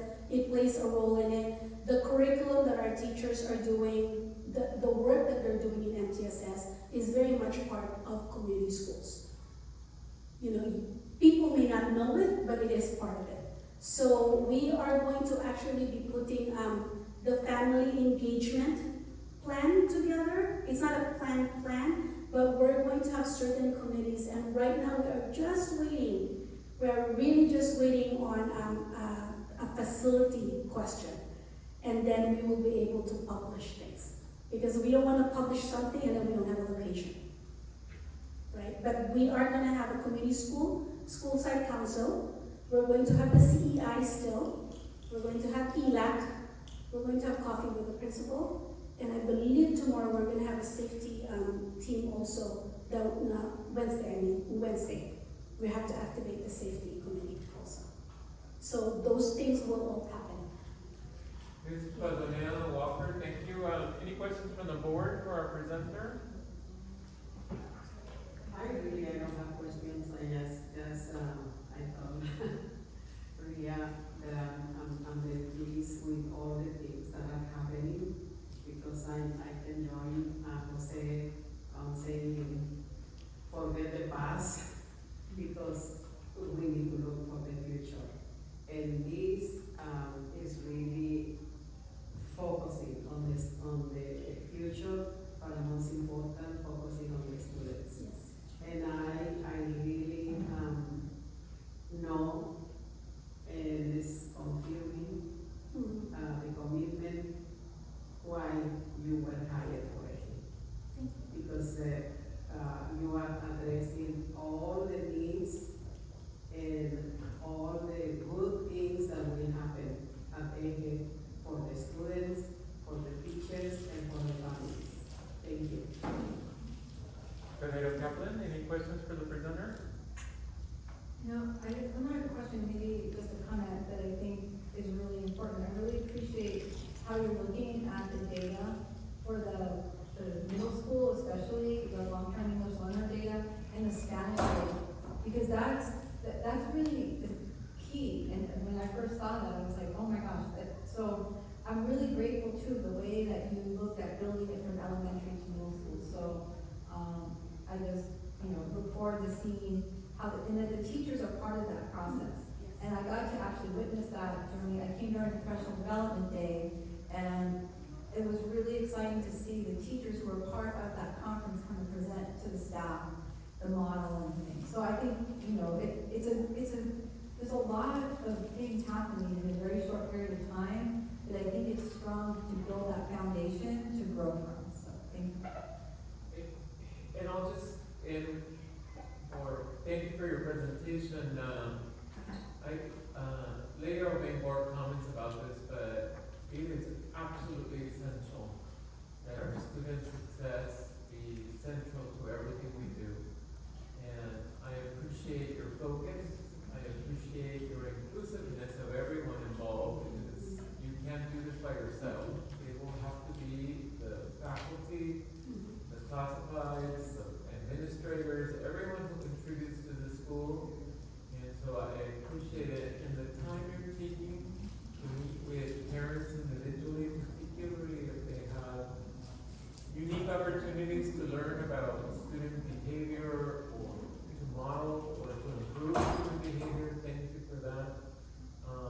really appreciate the presentation. We focus more at the retreat on the broad academics, but it is a remarkable thing that we're in a dual language academy and we have LTELs. And it's also a remarkable thing that reading in Spanish is where we are having a challenge. Well, the opportunity is to figure out if all of us, especially the students, I think the students need to agree that learning both languages is something to be valued. Yes. And I think they need to also take the responsibility of paying attention to this. They will become extraordinary individuals if they become fully literate in both languages. And that is my hope for them. Thank you. Thank you. We're going to go to our next presentation. The executive director will present, and then we have a speaker for that we will invite to join us. And by the way, I want to acknowledge that our interpreter is here. So if any of you need a device, our interpreter finally joined us. Thank you for joining us. And we will go from there. So executive director, let's go. We might be out of here by 7. Who knows? Thank you so much, and I promise my presentation will be short because as you saw, everything was already said. So there's really not much for me to say except that I am so thrilled and appreciative of the team that has created all of these mechanisms and processes that are not perfect yet, but they're gradually going to get there. And as you can see the vision, you can see it. Both not just in HR, but in special ed, and also with our principal and her professional development and her focus on MTSS, and really looking at our dual language program and how that all comes together cohesively in one. So, but I do have some things to share. Where do you click to? Oh, I think it's this one.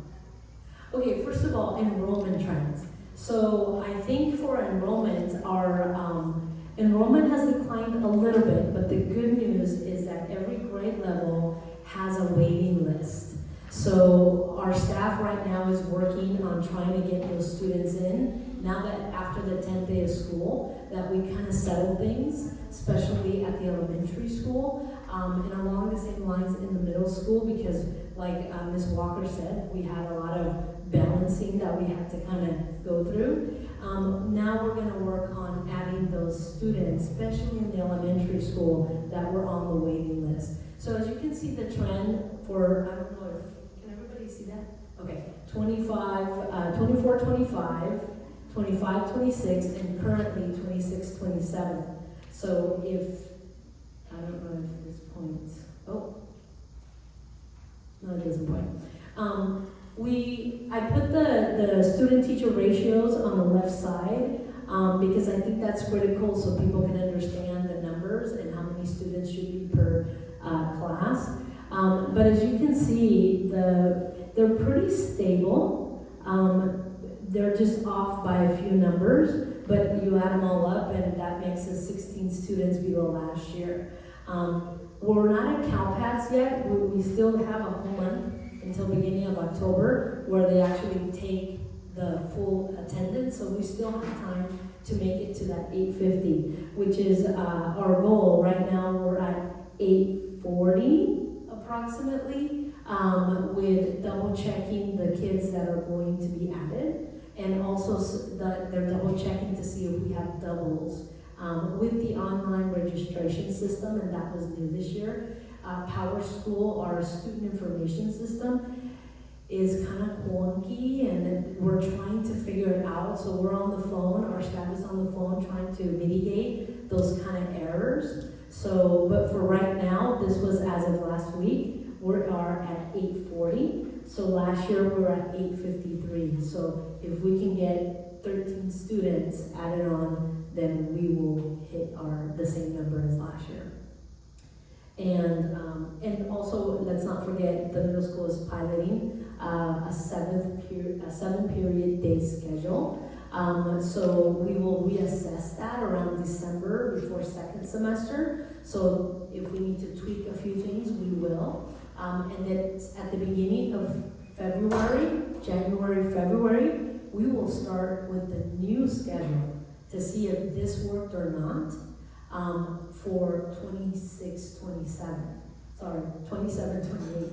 So that work will start in February. So we're going to start way earlier than last year.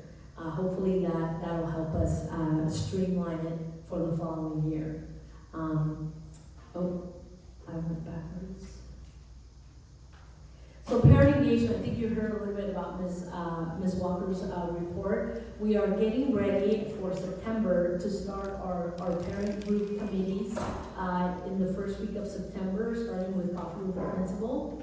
And then we'll be sending the signups for all these different groups or committees or councils via Parent Square. And also we'll have the signups in the parent Coffee with the Principal to make sure that parents are not getting the Parent Square and they show up to Coffee with the Principal, then they can sign up there too.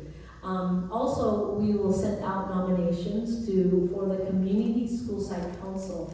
We've mentioned since last year that we are going to establish a Community School Site Council. This is a very unique to us, to charters, because in a typical school, you have school site councils that they just focus on Title I monies. A community school site council focuses on the community grants. So you get to be part of the council, plus we'll invite community members to also be part of this council, not just parents, staff, and students. So this is a new thing, and again, we're doing it just like a school site council. The nominations will go out, and then we'll get those, and then people can vote digitally, because that's the easiest way, and or if they want to do it physically in the front office. And Ms. Simmons is going to support us with that work.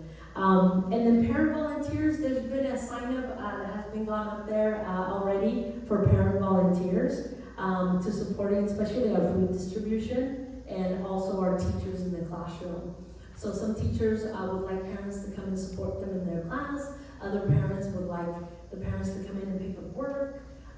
So there's different types of parent support that teachers are requesting. So that has also been going out, right? Yes, Ms. Simmons? Yeah, I'd just like to do a point of clarification. I will be working with the staff to gauge on how they would like to be supported with volunteer hours.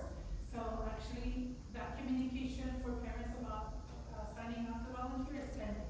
Okay. So it'll be coming soon after I communicate. Thank you, Anna. Thank you for that clarification. So in the street data team, this is a team that it's a new team for this year, but last year they had the CEI team, which is already a team that had been working together for 2 years.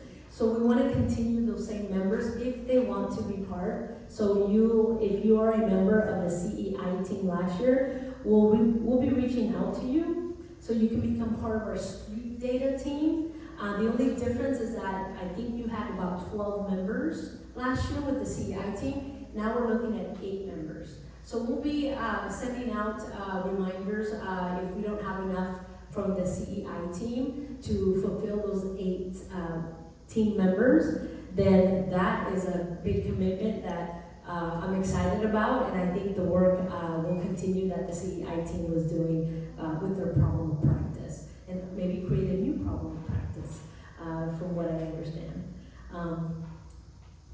Then let me go the other way. Gamut. I reported last time that we were going to have our board agendas and all our documents and Gamut. We're almost there. They need to onboard us before we can actually use it. So we are arranging an onboarding meeting. Once we do that, then they'll give us access to the platform. So my goal now is the September 21st board meeting. So hopefully we'll have all this digitized and there'll be no more, I think we use Google Docs and the links and all that, which creates a lot of confusion when it comes to accessibility. So I'm hopeful and I'm excited about Gamut coming up pretty soon. And then facilities updates, a lot of questions on this, really, really important. The new playground, yes, we are moving forward with the new playground for the elementary school, the one that was torn down. We are just about 2 weeks off from the actual construction from starting. There was a little delays with DSA, just on a few things, technicalities that we had to iron out. But they are about to start, hopefully on Monday, we can get them to start prepping. And you'll see some construction and activity going on in the backside next to the 3rd grade classrooms for our new playground. And then, in the meantime, there's been parents that have been requesting more balls and tether balls and more activities for students to use, being that they don't have a playground. And we do have a lot of different types of balls, not just the tether balls, but also basketball, soccer balls, and those 4 square balls. What are they called? The mushy, the bouncy ones? Okay, well, we have those. So yes, for those parents that volunteered to bring balls and donate balls, great, wonderful, we'll never say no to a donation, but we do have a lot of the balls. They do get lost a lot.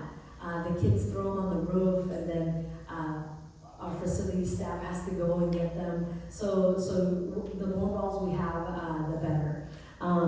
So that's how we're mitigating the time from now until December, until that playground is done. I think we'll still continue to provide different types of equipment for students to enjoy the recess and lunchtime. The TK classroom, this is across the street. They are under construction too. So that's not under us. They are working on trying to create also a new little playground for the TKers. So they are closer to finishing than we are. So hopefully in the next few weeks, they will finish that area where typically the kids go out and play, and then they'll be able to have access to all the area. Right now they have access to some of the area, not all of it. So they're doing the best they can, but be patient with us. They're almost done, they're closer to getting done than we are getting, probably closer to finishing our project. So that's for in the Good Shepherd Church. The TK students have also access to that multi-purpose room where they usually have like language classes. The church also is letting us use that if the teachers want the students to play in there during their recess time. The middle school electromagnetic field study report regarding the 2 classrooms that we've been telling you about in the middle school, we will be presenting to staff and to parents sometime in the next few weeks to ensure that everyone understands the report and what's happening there. And we will have our attorney present that information for you. But we thought before we present it here to the board, let's present it to the staff, to the parents, and then he'll come over and present it here to the board meeting with all the feedback that we get. So that is the facilities update.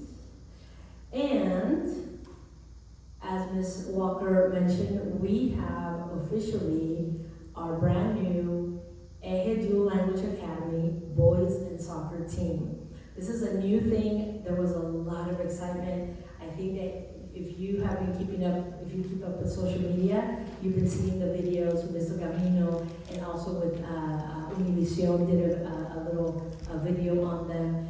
The boys are really excited, and the girls are amazing players. We're still building the girls team, so if you know of any girls that want to come out, these are middle school girls. But we had a lot of boys come out and practice. They will be competing in the next couple of months. They're going to still practice. After that, around October, when we come back from fall break, that's when the competitions will start. So right now, there's a lot of conditioning, a lot of training that Mr. Gavino is going to do, but a lot of effort from our students. Be aware that this is not just an after-school program. This is an official EJE soccer team, and they do have some requirements. They have to have a 80% or a B average to be part of the team. They can't have any referrals of behavior or suspensions, and they have to have good attendance in school. These are student athletes. So what we're doing is we're preparing them so they can become part of the varsity soccer team at any high school. And in any high school, there are requirements on grade requirements. So they can't just play and not do well in school. So parents of the team members understand this. They all have signed a contract and a commitment letter, and they, before any game, every one of their teachers will sign that yes, they can play for that game. If not, they will have to still go to the game to support their team, but they will not play. So we're trying to mimic it, like the requirements that they're gonna get at the high school, because what happens is the talent that they have is not gonna be seen at the high school level because they don't have the grades for it. And I don't want that to happen to them. So this is a great way to practice.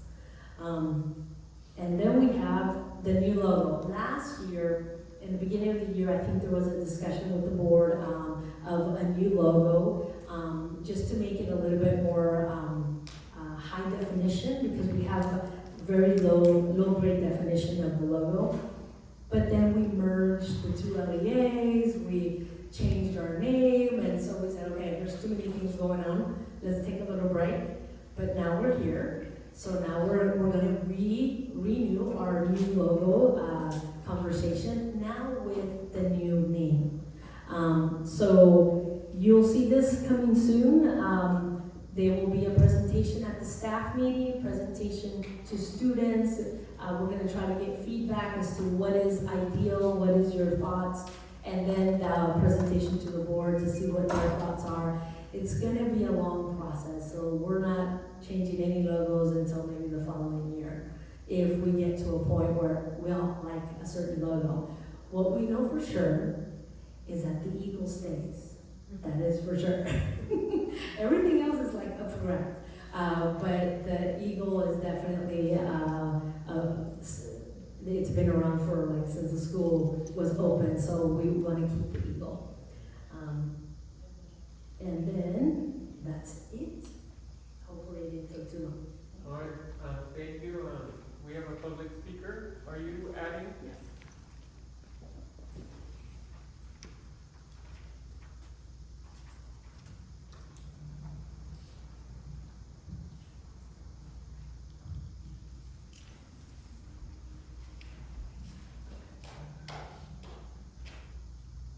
All right, Mr. Garcia.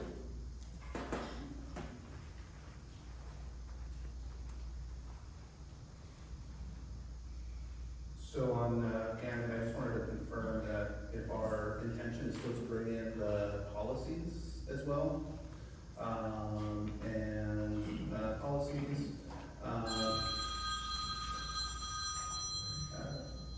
Apologize for that. and I just want to say thank you for all the different updates on committees, Gannett, all the different things, all the different emails or text messages I've been sending, so appreciate that. Just wanted to make a note, whenever possible, if we can add, dates, even if it's, hey, this month, that month. I have a project management background, so when we say soon or should be or hope, then, hope to me is not a strategy, so those things always kind of stick out. So I just wanted to, whenever we can, I know sometimes it's not possible, but whenever we can, that'd be great. And I forgot my last one. Yeah, thank you. And it's not 5G, it's 5C, right? This item? 5C, yes.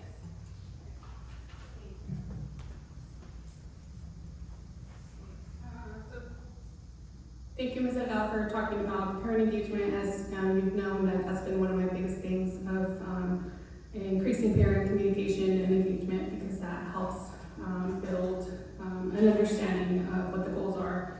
I wanted to request that in consistent parent engagement, one of the things that I highlighted in the last meeting was supporting parents in learning about committee policies such as Robert's Rules of Order, Brown Act.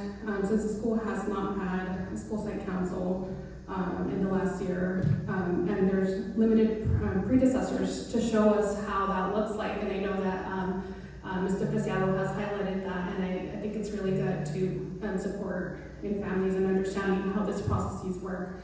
And I know I had highlighted the use of like PIQUE since they have a parent leadership program. I also wanted to highlight that in the LPAC, I read all 120 pages. It was highlighted that parents don't really respond to parent square or like other types of communication. So I would invite the look into maybe sending letters or phone calls to increase that parent engagement. I just wanted, like, since it's in the LPAC, you know, I think it was really highlighted that we need to engage families in other ways. When it comes to the different, so this last comment was when it comes to the inviting the families into the different parent engagement committees, volunteer opportunities. And lastly, when it comes to the EMF levels, my curiosity is if the attorney is a subject matter expert, because I think that that is very important for families to know that the information that the families that are in those, the students that are in that building, the interests of their students are also being taken care of, not just it as an organization. So I think exploring of like maybe there could be additional subject matter experts if the lawyer is not one when it comes to EMF levels. Thank you.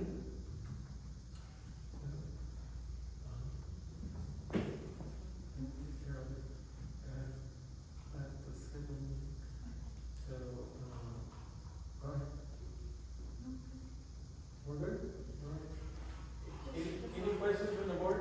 Just one question on parent engagement, the number 3 or square three.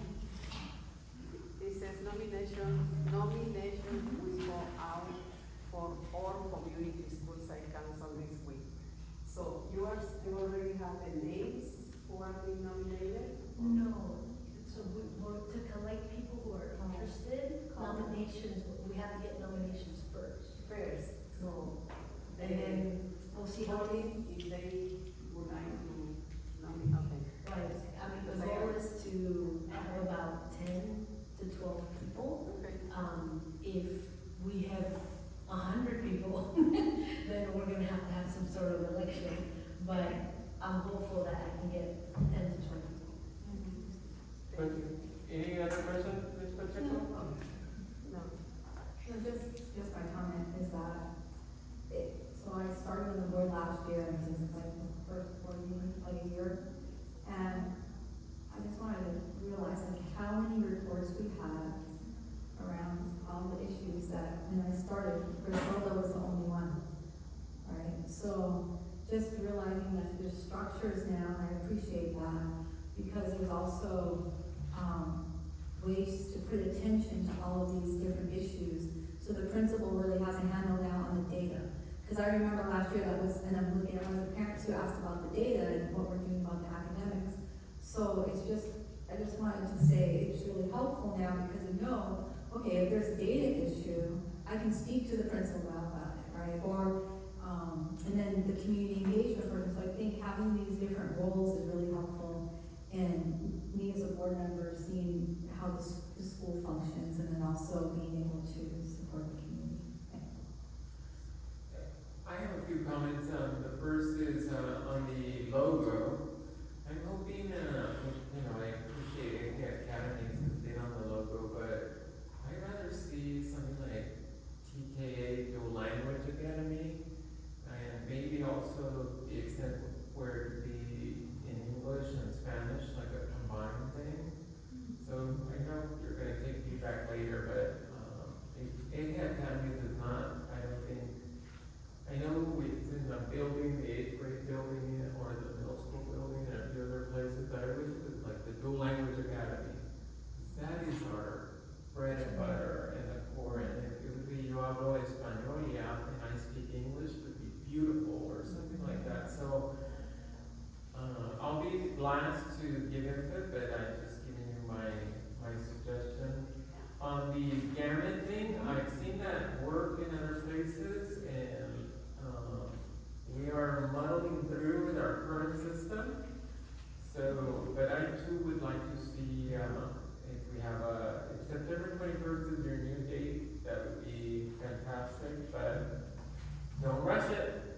rather see a great system. I don't want a perfect system, I want a great system. And we saw today, we had a challenge with our minutes, or the 2 minutes we haven't adopted. And with regard to parent engagement, I'm very interested in seeing if the teachers can help you promote parent engagement opportunities, because I'd like to see the TK parent represented, the kindergarten parent, the first grade parent, the second grade parent.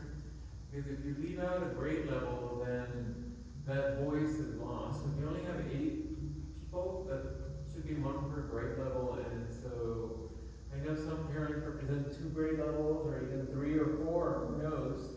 But let's broaden, let's democratize this participation and try to find, I'm still of the belief that eventually we'll have a lot of people who live in the immediate vicinity, like the Fiscal family, who just live like 3 doors down. And that's wonderful, but I'm just hopeful that we have broad representations. If we have families that live in La Mesa, let's make sure we have those kinds of families. If we have families who live in South El Cajon or West El Cajon or Spring Valley, I think that regionality, then if you're talking about people who need to travel here rather than living in the immediate vicinity. And so I think all those voices are important, especially for after school and before school activities. Sometimes, it is. I'm glad I heard earlier today in the hiring that we do not have a waiting list for our after school, and that tells me families are being supported. So that's critical. And last but not least,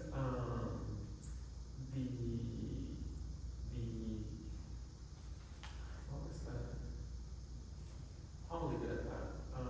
Is there anything in the parent questions or comments that we want to react to? I love to I have a comments if we have Okay. comments.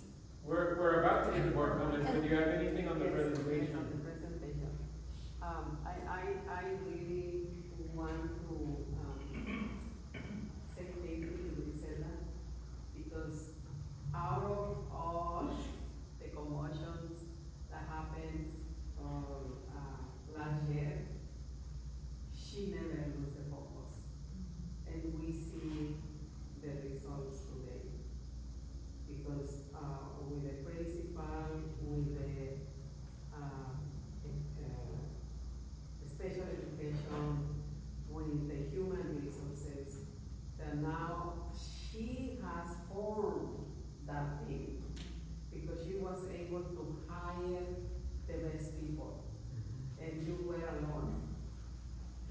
So now you have who to talk to you, who to talk to also.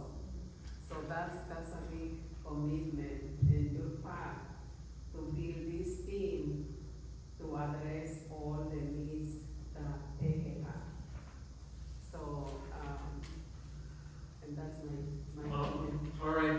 Any further board comments? We're going to move on to the next item on the agenda, which is board member comments. Now, I have a speaker. I'm going to invite the speaker to speak, but it's not, unless there's an action item with an attachment, it's not typical that members of the public comment on board comments. But because today's the first day, Mr. Castillo, go ahead. You don't want to make your comment first, and then I can. Oh, no, it's not a dialogue, it's we're gonna make comments, so, but you have comments over the board comments, so go ahead. Okay, well, I was hoping that you guys would go first, but that's okay. So the reason I made my initial comment is, because we don't have a description of what it was. I don't know if it was just general comments, or what it was. I knew, we weren't gonna take an action item. So I just wanted to provide kind of just further context. I know once we go to cabinet, it gives you the ability to templatize, and just say, hey, here's what we're gonna discuss in these different items. So that's the comment. Thank you. So I'll just react on in-board comments. It's probably gonna take a majority vote to put anything on the agenda, so we'll probably never have anything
asked to say if I could make some comments because I visited the school twice and, you know, being on the board, I don't even have a chance to talk to Ms. Pacheco or say the board that I came. They just knew that I came to visit.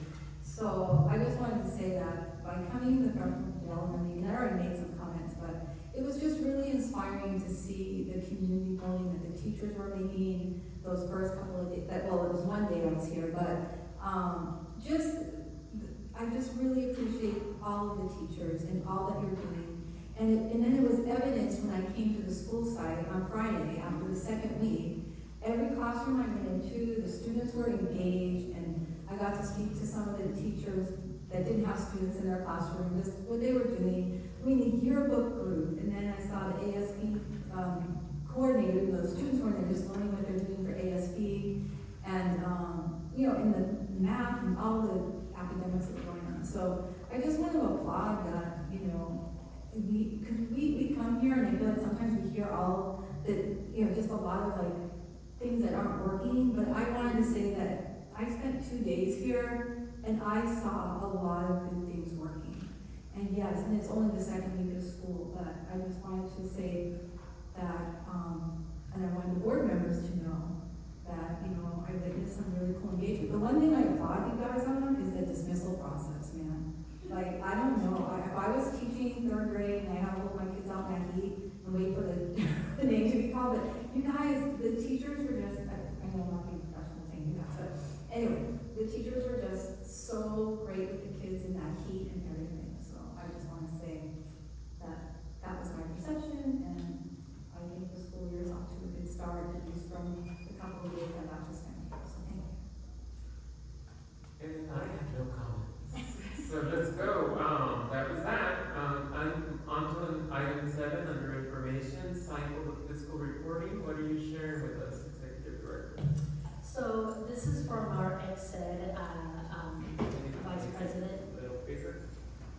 Can you make it a little bit bigger? And it's basically just a document that states what should come to the board meeting under fiscal, and this is for transparency purposes. So the community members and board members can keep track of what they should see on the board agenda throughout the year when it comes to the fiscal year. So it's just a chart for you to follow and for anyone to follow as to when the mid-year LCAP is up. They should do the first interim, the P1 attendance report. So all these, the draft budget presentation. So just so we have them and it's a public document that everyone can see. Thank you for that. That's very helpful. All right, Mr. Castillo. On that. Yeah, so I just wanted to clarify, so like, where it says approximately 40 days after each month, but then you give the example, September is available no longer, or no later than November. So in some, like we have July, August, we're not reviewing until October. So I'm trying to kind of figure out that time frame, because is it 40 days to close out the month, which to me seems like quite a bit of time, or is it 10 days after the close of the month?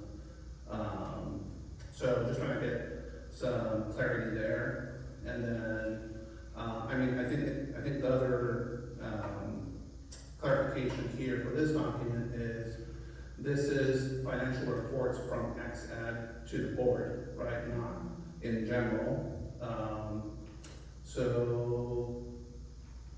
Yeah, just trying to clarify those points. Thank you.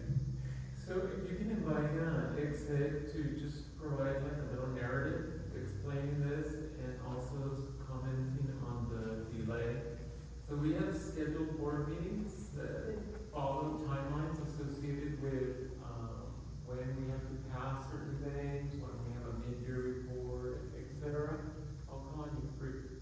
And but I just like to have that, and so also sometimes when we're not in session or we can adjust around vacation times and breaks and all of that. But it would be good for ex-ed to provide a narrative that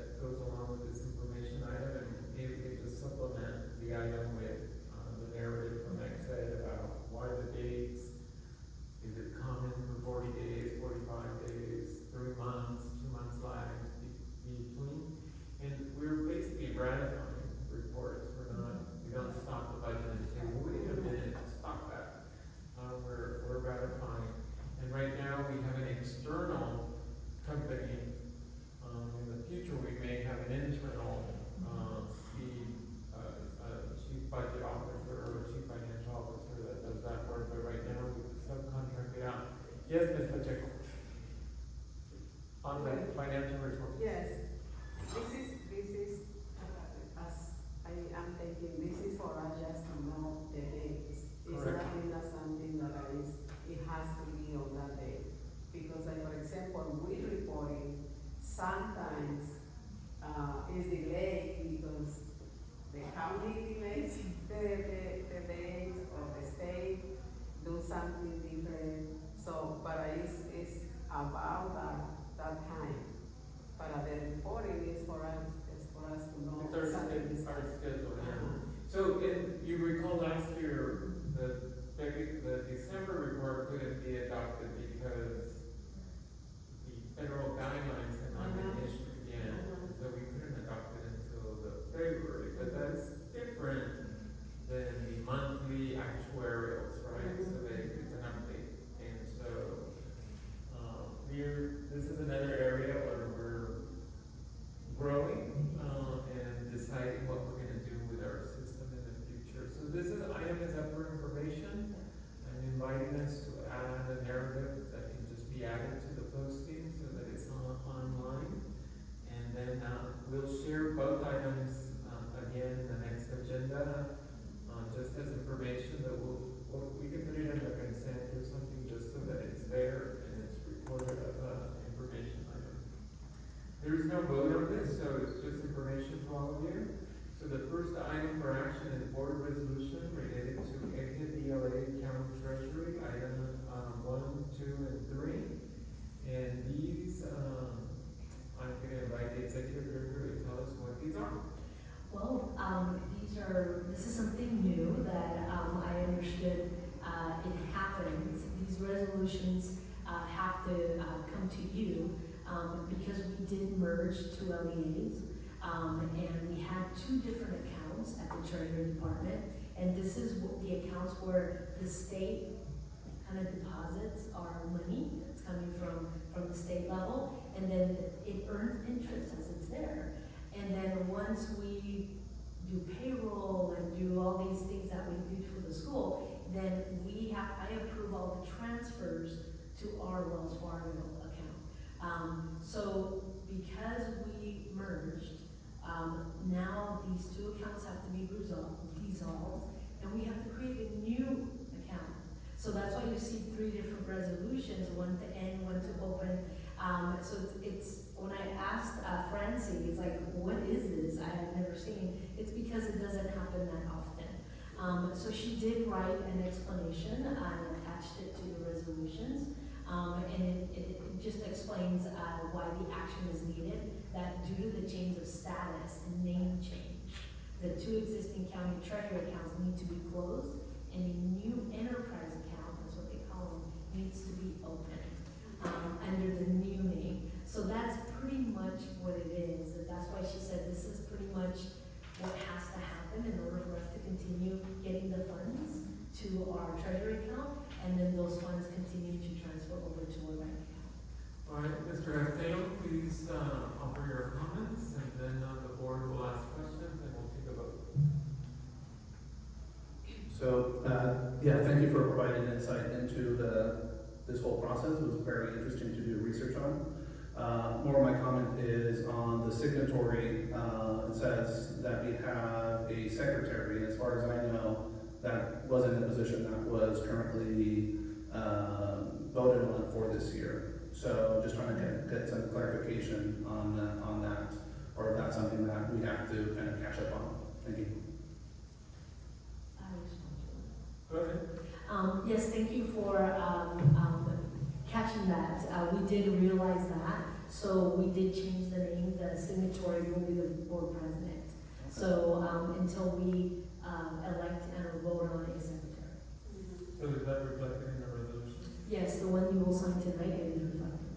All right, and so is there any questions from the board? So is there a motion to adopt the resolution the 3 resolutions? And the 3 resolutions are attached to the document, and they reflect the updated language. And so there's 1, 2, and 3,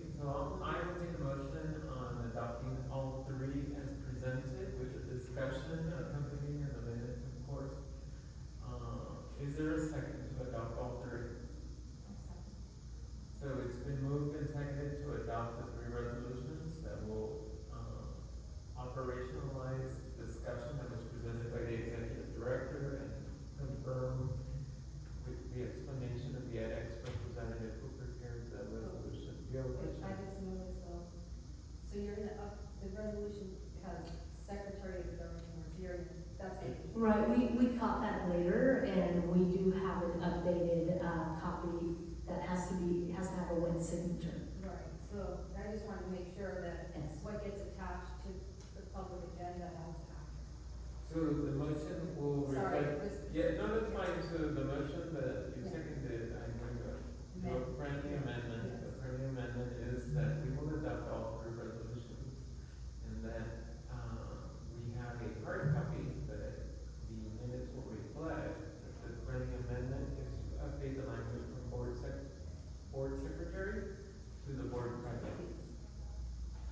And, this is just creating, and obviously, as we move forward, we'll adopt, for a future document, and we will revise the resolution. So, the motion is to adopt all three resolutions. There was a friendly amendment to replace the word board secretary with board president. Any further questions or comments? So this is for all three resolutions. All in favor, please say aye. Aye. Any opposed? So 3 in favor with Yolanda absent. 3-0, the motion carries. And now, what's next? You need to take a break? Well, if you take a break, we don't have quorum, so we're gonna all take a 5-minute break. Go ahead. We're gonna take a pause of 5 minutes for bio requirements. Is there a second to approve the consent agenda? There's a second by Pedro Kaplan, and we have a surprise speaker, Mr. Castellanos.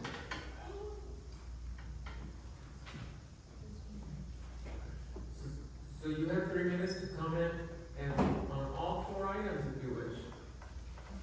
Not that ambitious.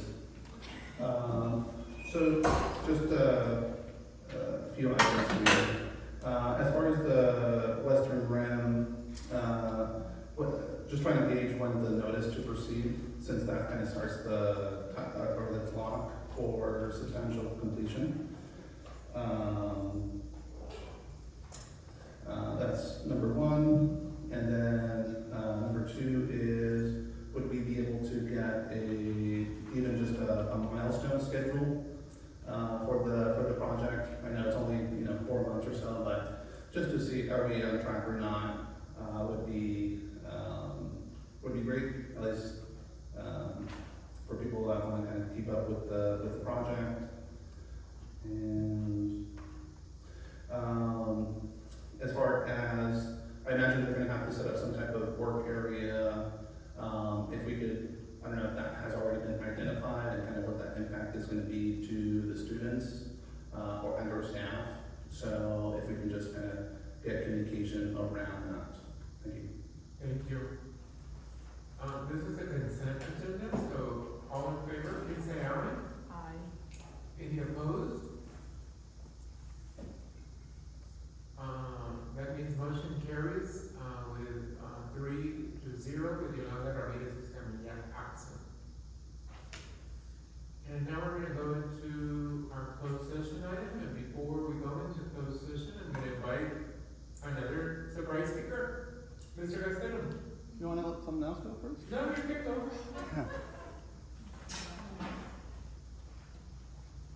And then Liz, are you still here? Liz Vizcarra? She left? I think that was the only other speaker. Go ahead, sir. Okay, so yeah, so as far as, the negotiations, I mean, I think the kind of the communication has been around kind of salaries, that's kind of been the main kind of communication.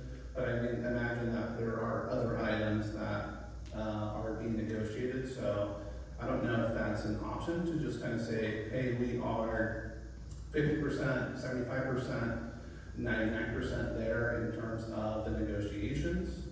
But it would be good just to kind of gauge, after a year of talking, where are we at? So just to get, I know we're, again, very focused on the kind of the financial aspect, the salary aspect, but like I said, I'm guessing there's other kind of items that kind of contribute to the, what is being negotiated. Thank you. So, thank you, Mr. Castillo. I don't see Liz, so we're gonna move on. We're moving into closed session, on two items, conference with labor negotiators under Government Code Section 54957.6. AKI negotiators are Cristina Delgado, Executive Director, and Garcia Hernandez Sani, LLP, General Counsel. And we're negotiating with the employee group Equitable Educators Association. We have a second item under item. The second item is conference with legal counsel, existing litigation under Government Code Section 54956.9, sub D, sub 1. Name of the case is San Diego Superior Court case number 25CU002924C. I do not anticipate we will have any reportable action, so we are going to adjourn to the September 21st meeting. See you there, or be square. Have a good evening,